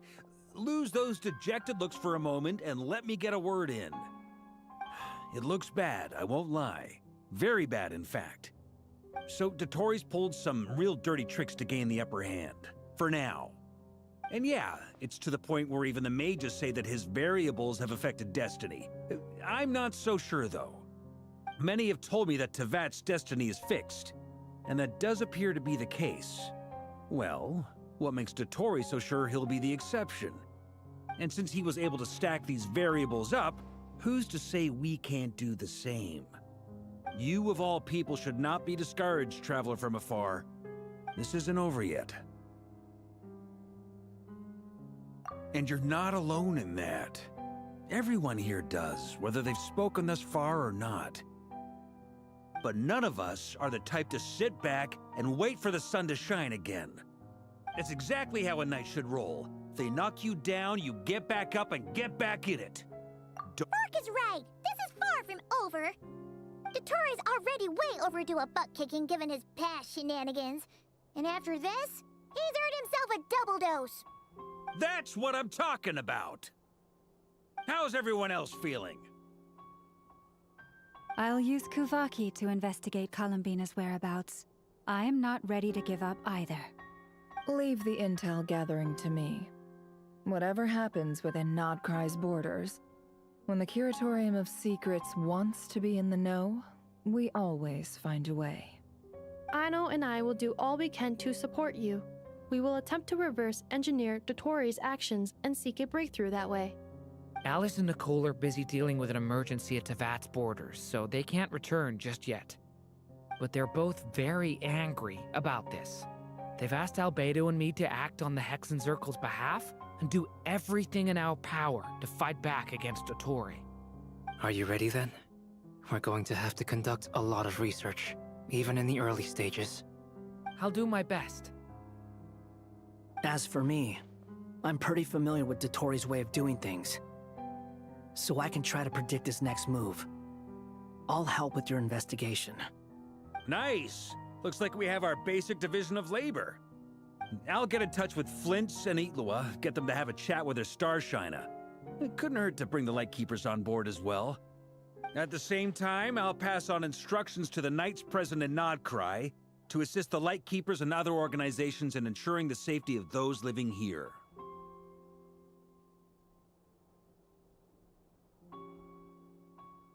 Yeah! We'll show him! That's it then. Good luck, everyone.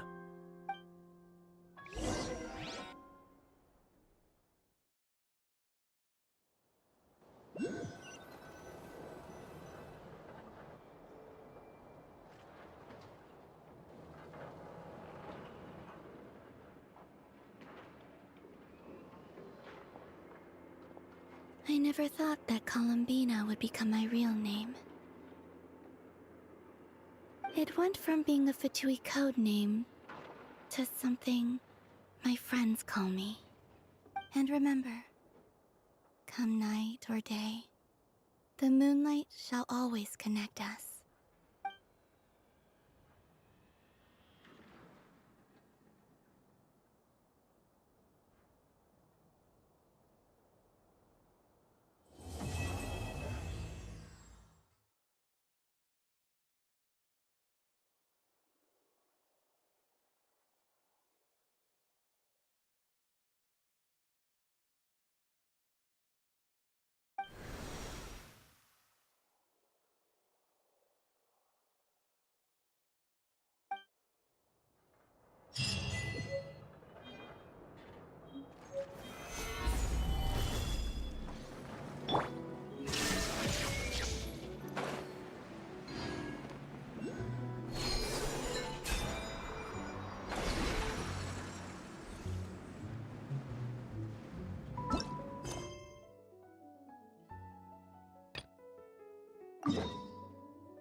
Wind rises. Ah!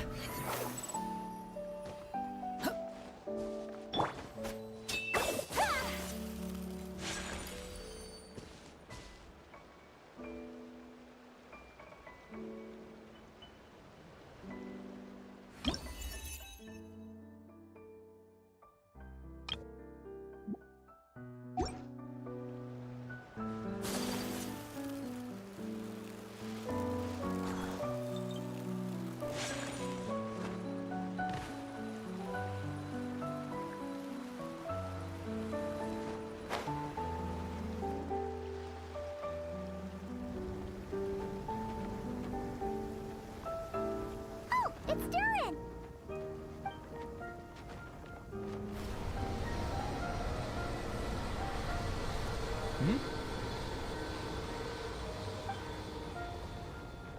Traveler in Paimon? I'm sorry. I hope I didn't scare you. Oh, no, you didn't scare us. Just gave us a little surprise. Looks like you've gotten even more powerful now. I don't know. It just feels like it's gotten harder to control. I didn't mean to strike so hard. I'm so relieved you didn't get hurt. It's all good. We've had worse.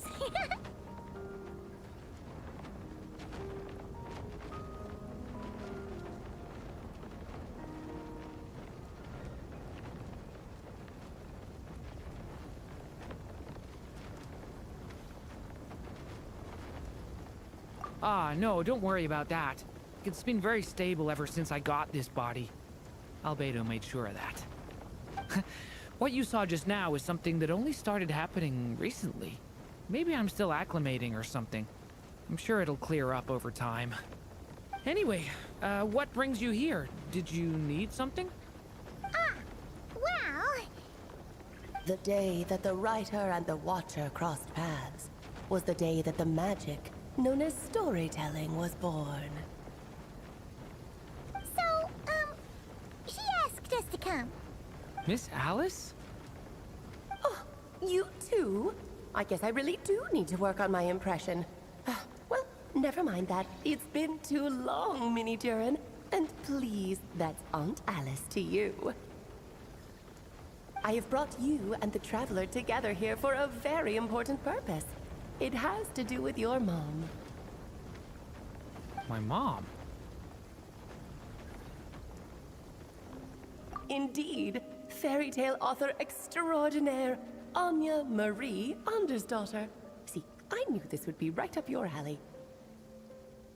Now then, if you'll open the book, I will begin narrating.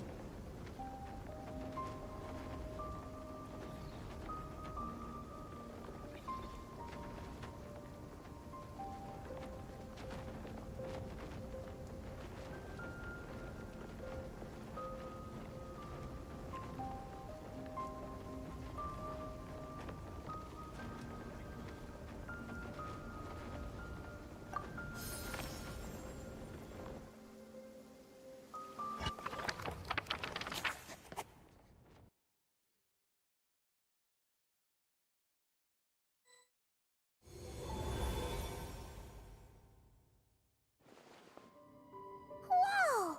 What? The two are indeed similar.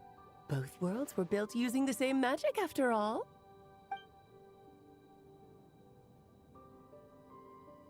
Aha! So it is Alice! Hello, Aunt Alice? Oh, no need to be shy. Just think of me as one of your mother's dearest friends. You keep talking about stories and magic. What's this all about? Simulanka 2.0 or something? Certainly not. Simulanka was a peerless masterpiece. Without the original author, it would be impossible to create a sequel, even for me. But you are right about one thing. Just like last time, I want to show you a work of magic that has to do with storytelling. What's this? This is your mother's dying wish. My mother's dying wish was a book? Let me answer that with a question. What do you suppose would be a writer's greatest regret? Have you ever read a book called The Little Witch and the Undying Fire? Oh, that's because it was the work of more than one person. It began as a little game at our tea parties. Each of us took turns writing the next part of the story. I wrote the first volume, then the other mages took their turns. Em was tasked with writing the final volume and tying everything up. But by the time everyone had finished writing their parts, Em had passed away. Oh, it was a terrible shame. A true tragedy. And that is the answer to my question. A writer's greatest regret is to leave a story unfinished. But all is not lost. I couldn't stand the doom and gloom of it all, so I went ahead and wrote an ending myself on her behalf. Then what's this book? This is the answer your mother gave to the same question. In her eyes, this was her greatest regret. She made me promise that I would bring it to you, because she believed the only person who could resolve this regret is you. So my mother's greatest regret is another unfinished story? Mm-hmm. You could say that. And I guess resolving the regret means finishing the story? That's one way to put it. Oh, is a straight answer too much to ask for? Her answer was quite the opposite of what I'd expected. But oh, how touching it was. I'd love to tell you what she said, I really would. But that would spoil the plot, and we can't have that. Spoilers ruin everything. Oh.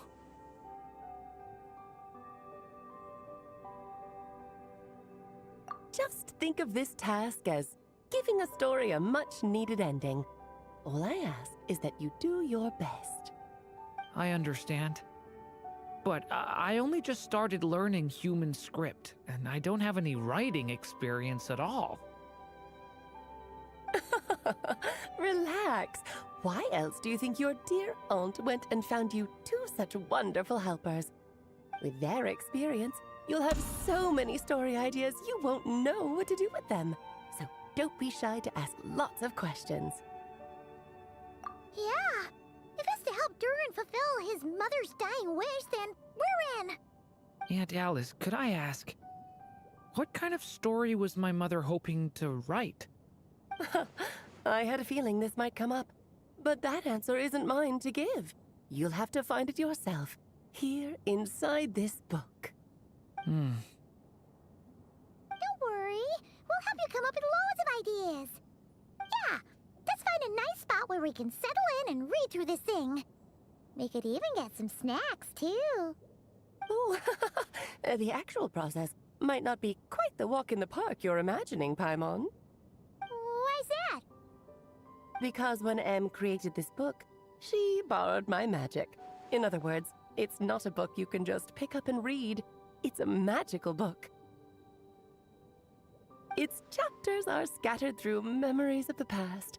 Gather them all, and the book will show you its secrets. So, where are we supposed to find these memories? Em left a trail of clues for each unfinished chapter. Follow the hints, and you'll find them. Oh, and when it comes to adding to the story yourselves, you'll need to use this. And this is? This, my dear little Paimon, is the ink Em left behind. Infused with a little of my own magic, of course. If you're planning on writing something inside the book, you'll need it.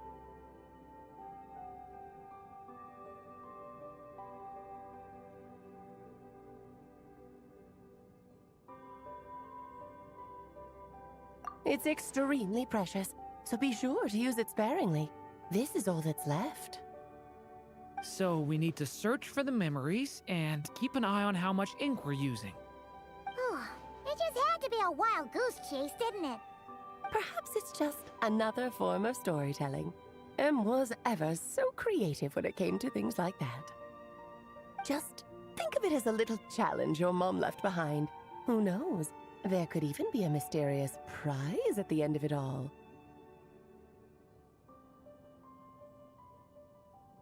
I don't care about that.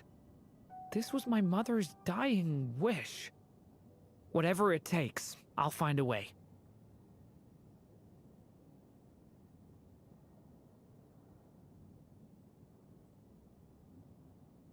Yep. With the two of us by your side, you'll be just fine. Okie dokie. That should be pretty much all you need to know. Oh, and once the story's complete, do let me have a little look-see, okay? I've read everything she ever wrote, so naturally, I can't miss this one.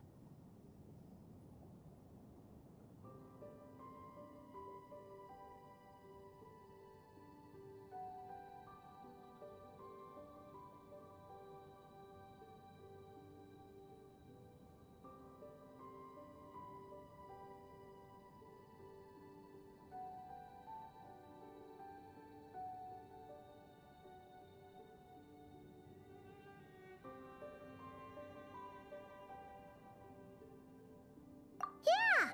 Most of the time, you're pretty hard to pin down. Don't worry, I'll know when you're finished. Just wait for me to reach out. All right, off you go. I can't wait to hear how the story ends.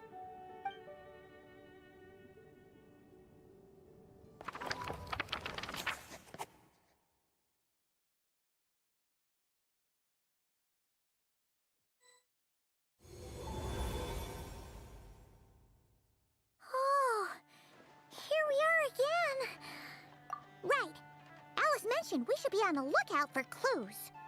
Huh? A corner of repose for countless tales, watched over by the honor of knights. A place for stories to sleep, perchance to dream of ancient cities and the epics of ages past.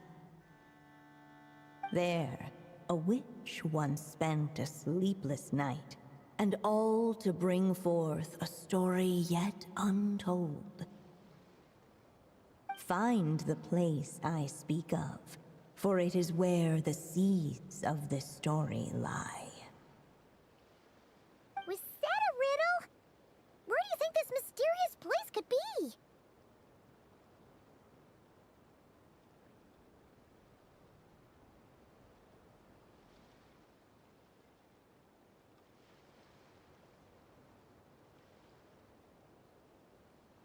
Hey, you might actually be onto something. Guess that means we need to head back to Mondstadt? I had a feeling that's where we would be headed. After all, it's where my mother was from, and I bet it's where she wrote this story, too. Yeah, that makes sense. Still, I feel bad about dragging the two of you along on such a long journey. Don't worry about it. We don't really have much going on right now, so we're all yours. Come on, let's go!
Back in the Mondstadt Library, huh? Talk about a trip down memory lane. So, we're supposed to find the seeds of the story, right? What do you think that means? Well, we're in a library, so it's gotta be books, right? But seriously, there's so many here. How are we supposed to know which ones we need? Making a racket in a library? You should know better than that. Lisa! Oh, sorry about that. Now, who do we have here? Ah, my golden-haired cutie. And my little horn cutie, too. Sorry, Miss Lisa. I know you taught me to be quiet in the library, but Paimon was just trying to help. Please don't be too hard on her. Well, it has been far too long since we saw each other, so I suppose I can let it slide just this once.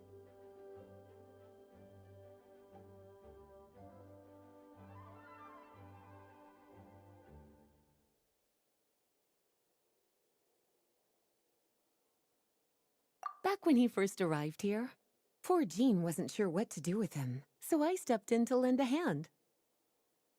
I figured, if I can handle a boy raised by wolves, then teaching one who's part dragon should be a walk in the park. Nice!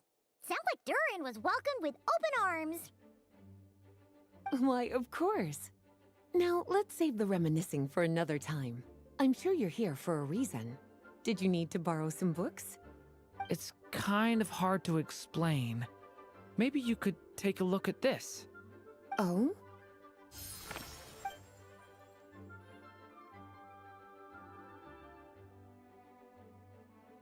Ah, I see. These so-called seeds of the story must be the books that inspired its creation. That's just how it is with stories. They grow out of the tales that came before them. And that mage, I can almost picture her here, hundreds of years ago, scribbling away at one of these very desks. But we don't know anything about this story. How are we supposed to figure out which books inspired it? As it happens, just before I found you here, I was looking into something rather peculiar. One of the knights reported seeing some books that weren't listed anywhere in our catalog. Stranger still, just as he went to reach out for them, the books vanished into thin air. And then, a while later, while he was browsing through other shelves, there they were again. Seriously? That particular knight knows this library inside and out. I'd be very surprised if he was seeing things. Something tells me these might just be the magical books you're after. According to the report, there are 3 of these books in total. I'll be relying on you to track them down, cuties.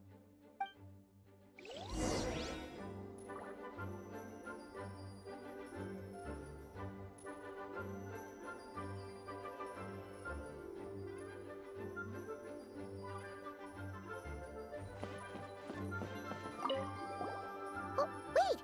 Did Klee write this one? Should this even be here? We better show it to Lisa.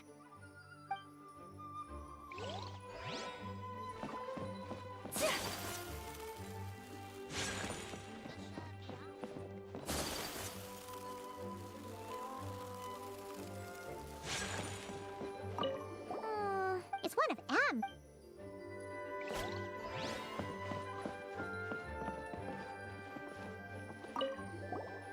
Second strongest.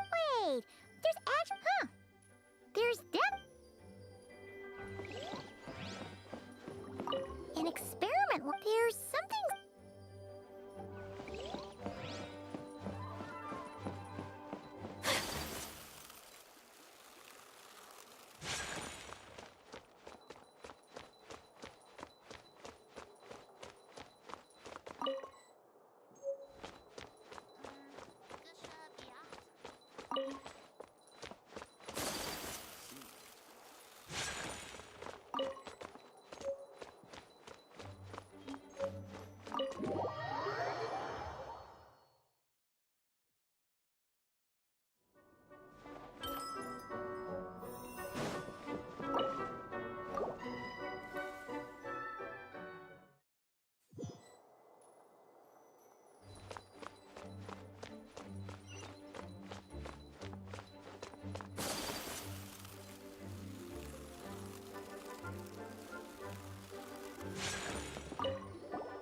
Kinda looks like a poetry collection. But why is part of the title missing? Let's see what Lisa makes of it.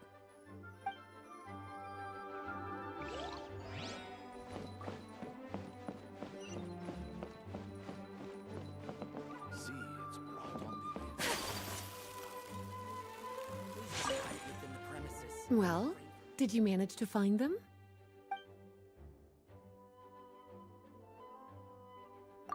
Huh. This book definitely doesn't belong here. Yeah, we can tell just from reading the title. Albedo was the one who brought it in. He suggested I place it on the restricted list and keep it sealed away. Why? He said it's full of forbidden alchemical formulas, some of which could even result in the creation of dangerous monsters. Apparently, the danger it posed was so great, he didn't even feel like it was safe to carry around or keep it in his workshop. Really? Definitely sounds like it shouldn't be here then. Still, if that mage read this book too, it must have been written a lot earlier than I'd imagined. Well, did you manage to find them?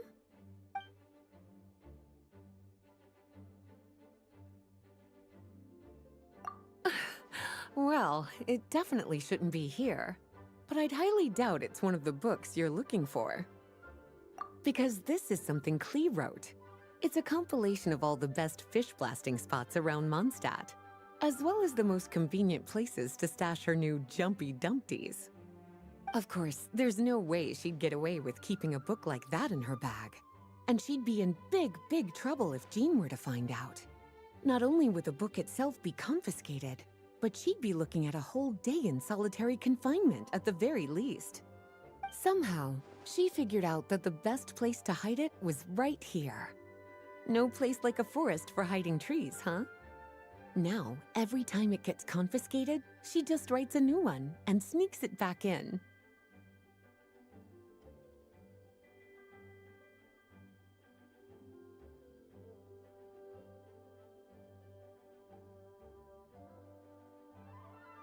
Yes. So thanks for helping me find it. I'll finally be able to hand it over to Jean.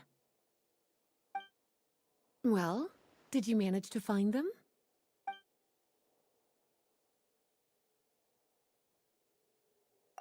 Truly extraordinary. And certainly not the kind of thing that should be just lying around. In fact, Miss Alice gave strict instructions about it. So, it's some kind of book of spells? Paimon's guessing magic this powerful should be kept a secret. It's true. This book does contain one of Miss Alice's spells. But honestly, virtually no one could actually pull it off, even if they tried. The only reason it's even meant to be in the restricted section is because we can't let Klee get her hands on it. After Klee was born, Miss Alice advised us to seal it away. She even added that little subtitle herself. So, it's to keep it away from Klee, huh? Does that mean she could use it to cause even more mayhem than she already does with Jumpy Dumpty? No, that's not it. As Miss Alice herself put it, letting Klee see it too early would spoil the surprise. Well, did you manage to find them?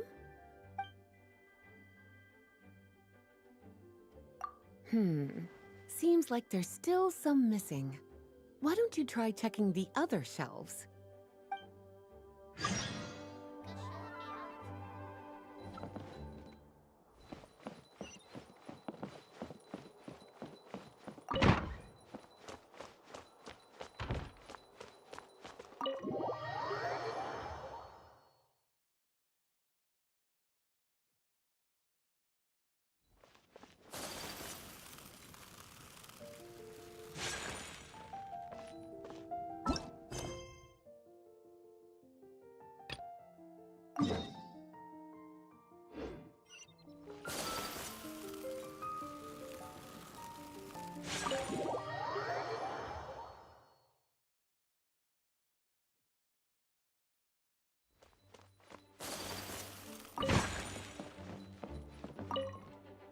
Well, did you manage to find them?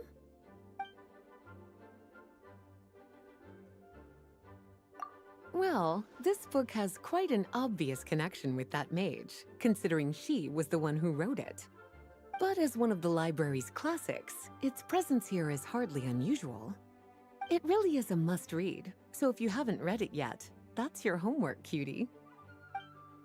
Well, did you manage to find them?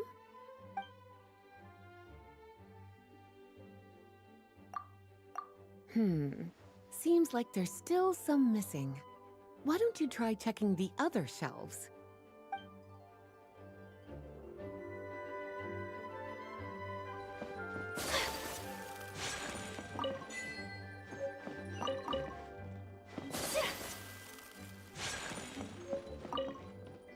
Well, did you manage to find them?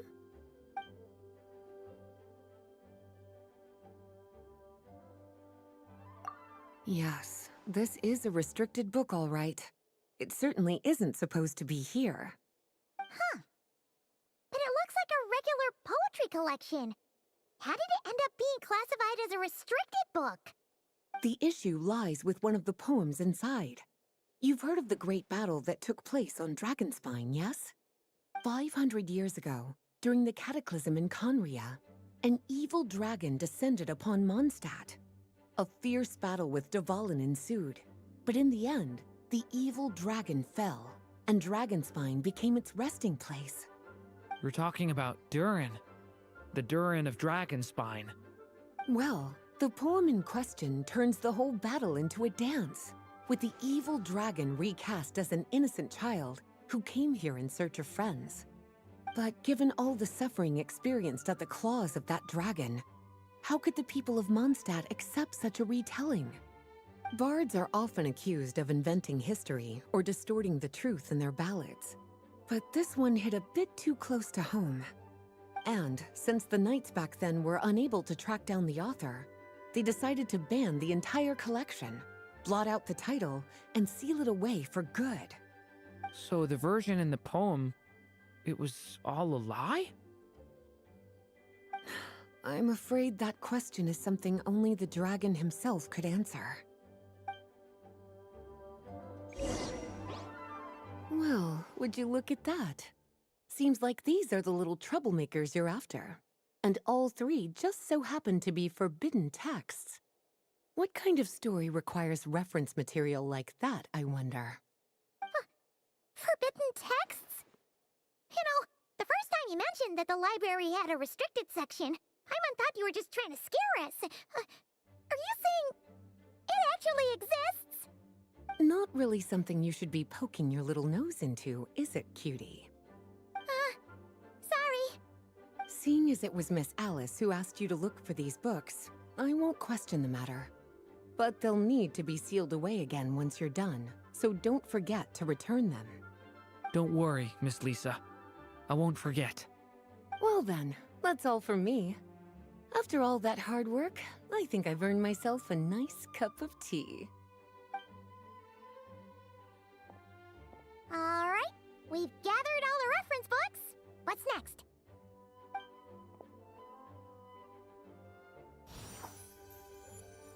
Wait, look!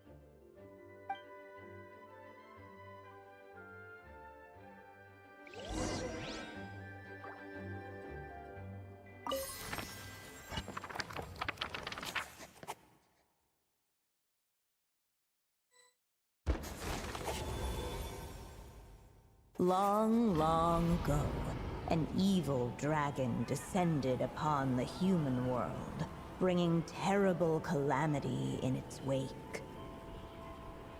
Bravely did the people resist, until at last, the dragon lay slain.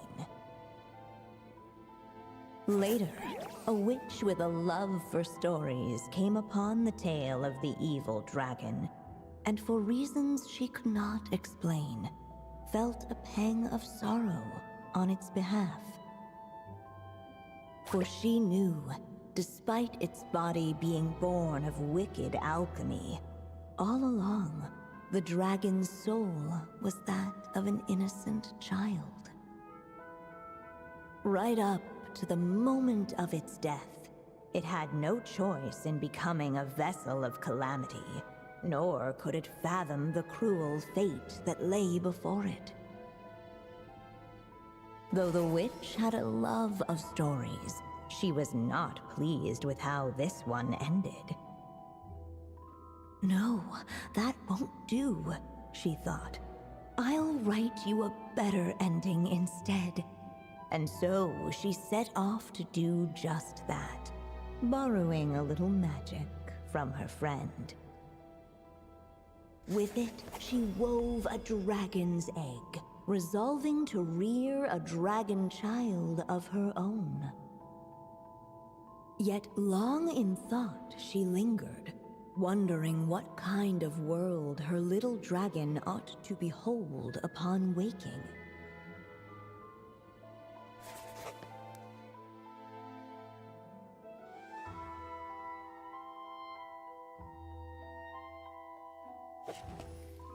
At last, she made her mind up, adorning the cradle with a trace of palatial splendor.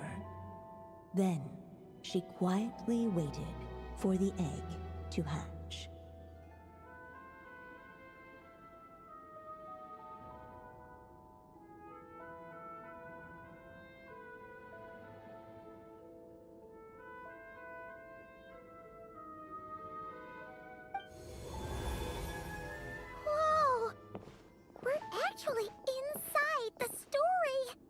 This must be Aunt Alice's magic.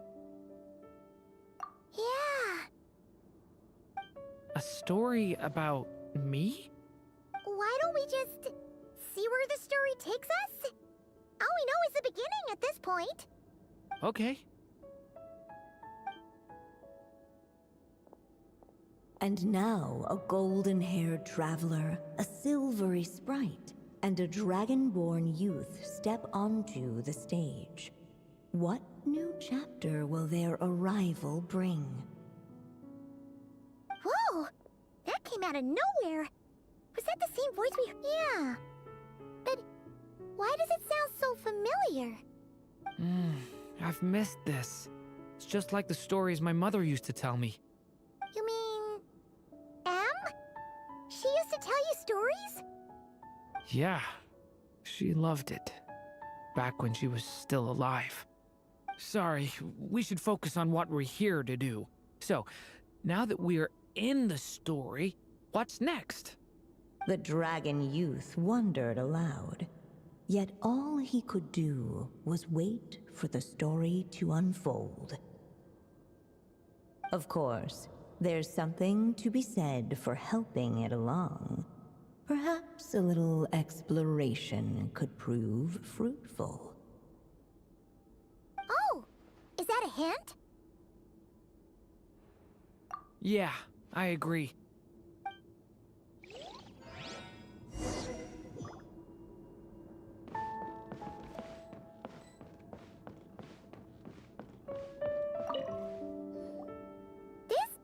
Doll is meant to be the witch in the story, right? Wait a second.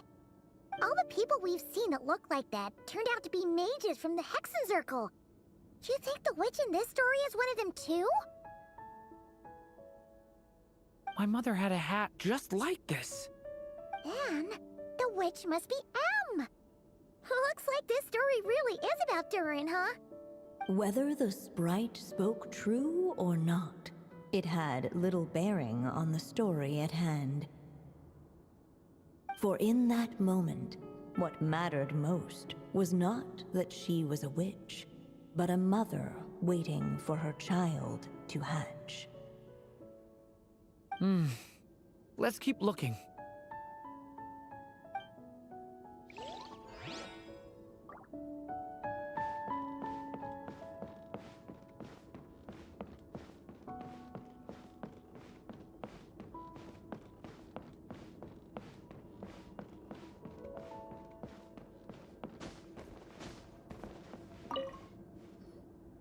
This must be the dragon egg, right?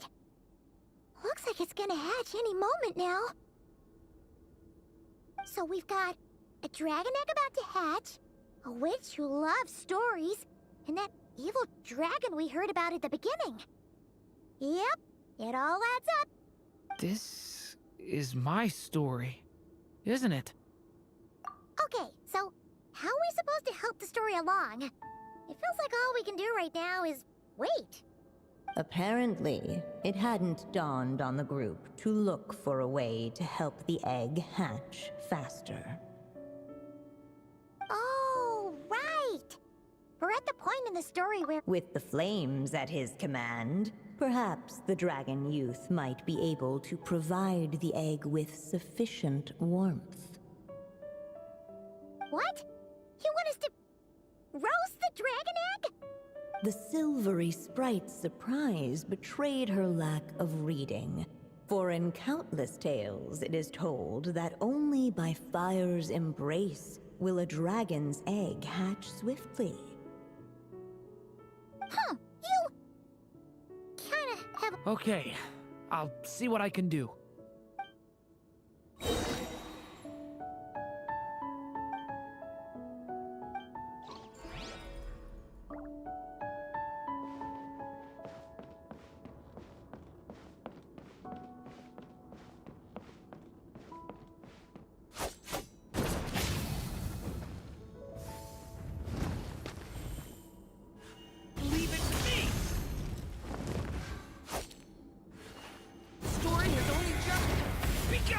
Let every unborn life be welcomed with tender anticipation, and may that warmth stay with it for a lifetime.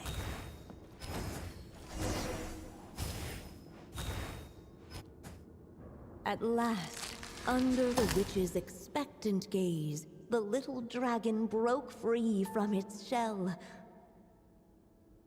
No living being has ever decided the moment of its birth. You were no exception, my child. I brought you into being because I willed it so, just like the witch who created that evil dragon. But I promise you this. Your birth was wanted. You are loved, and you will have a different fate than the dragon that came before you. You've never told me those things before, but for some reason, I always knew. Thank you for bringing me into this world.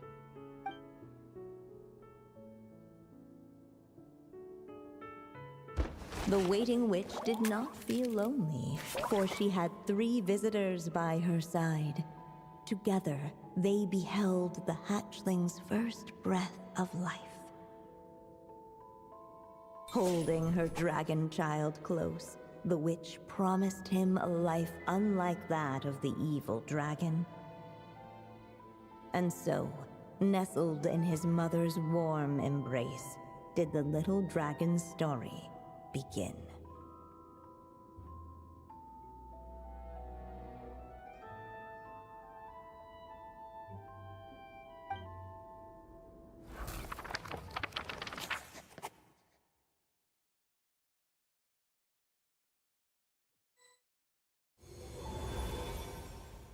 Wait, isn't this Mondstadt?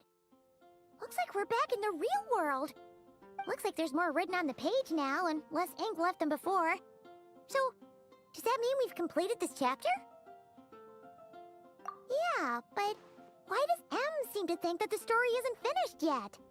Durin broke free from the curse, came into this world with a new body, and even made a bunch of new friends. That already's true. Everything's always so mysterious with these mages. Guess all we can do is wait for more clues. Huh.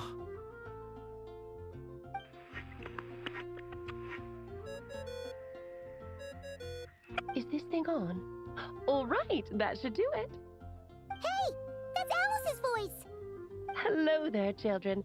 If you're hearing this, you've stumbled upon the little recording I left for you. I thought you could use a few hints about how the book works. By now, I'm guessing you've already begun to leave your mark on the story.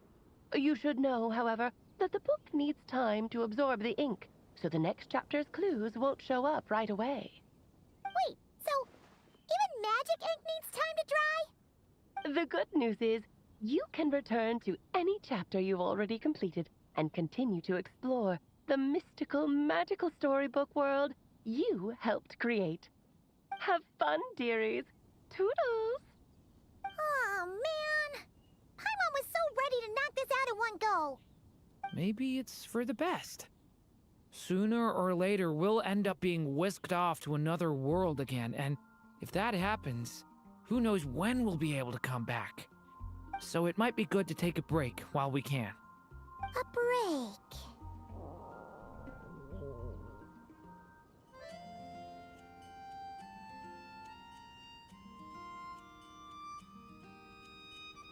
Yeah! Paimon has a sudden craving for the Good Hunter's sticky honey roast.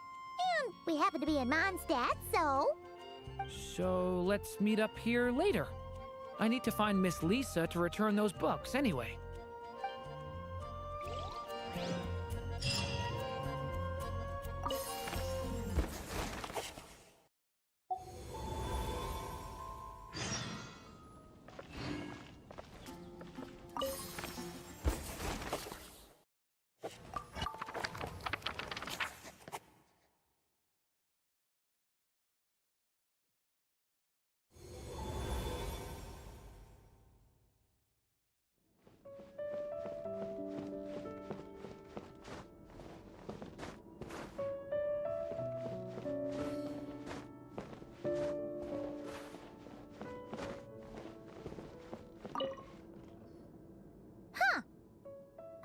doesn't remember seeing this many manuscripts last time we were here.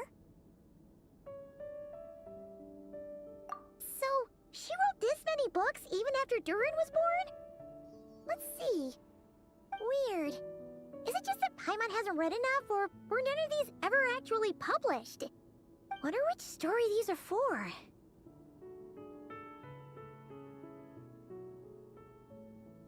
Well, looks like a lot of work went into it, so it must be a pretty great one.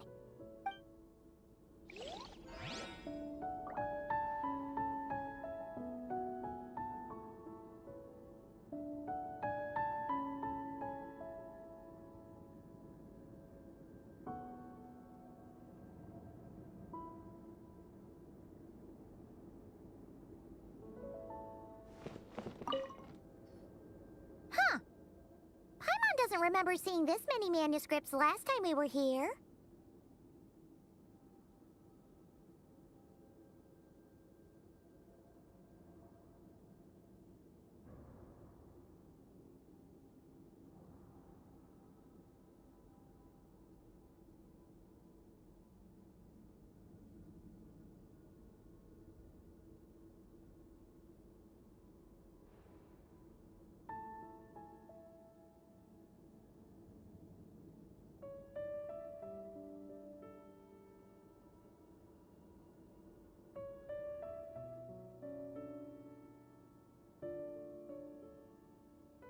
So, she wrote this many books even after Durin was born?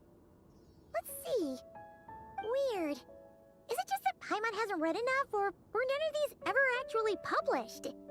Wonder which story these are for. Well, looks like a lot of work went into it, so it must be a pretty great one.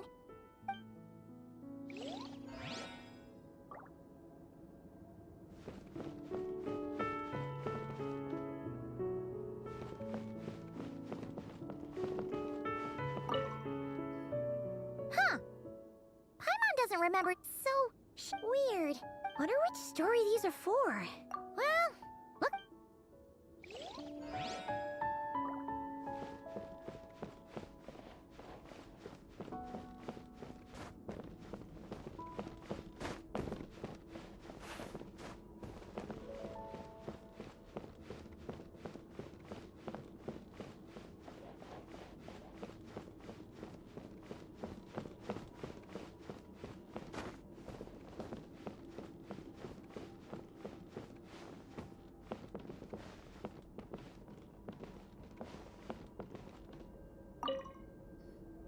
Huh. Paimon doesn't remember seeing this many manuscripts, so she wrote this weird. Wonder which story these are for. Well, looks like a lot.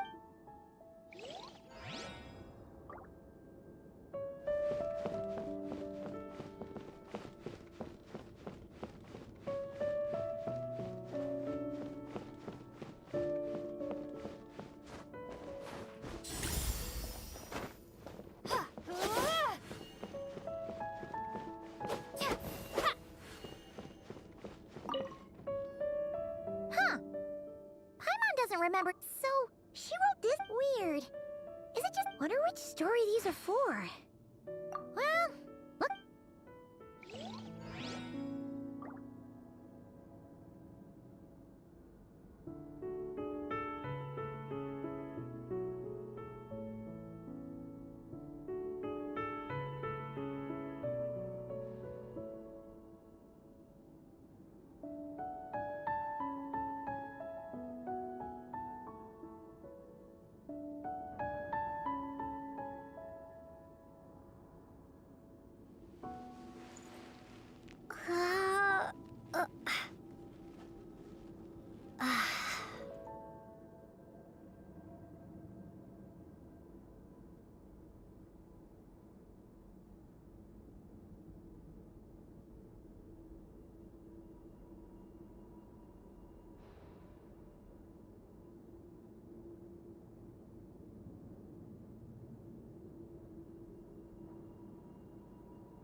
Huh?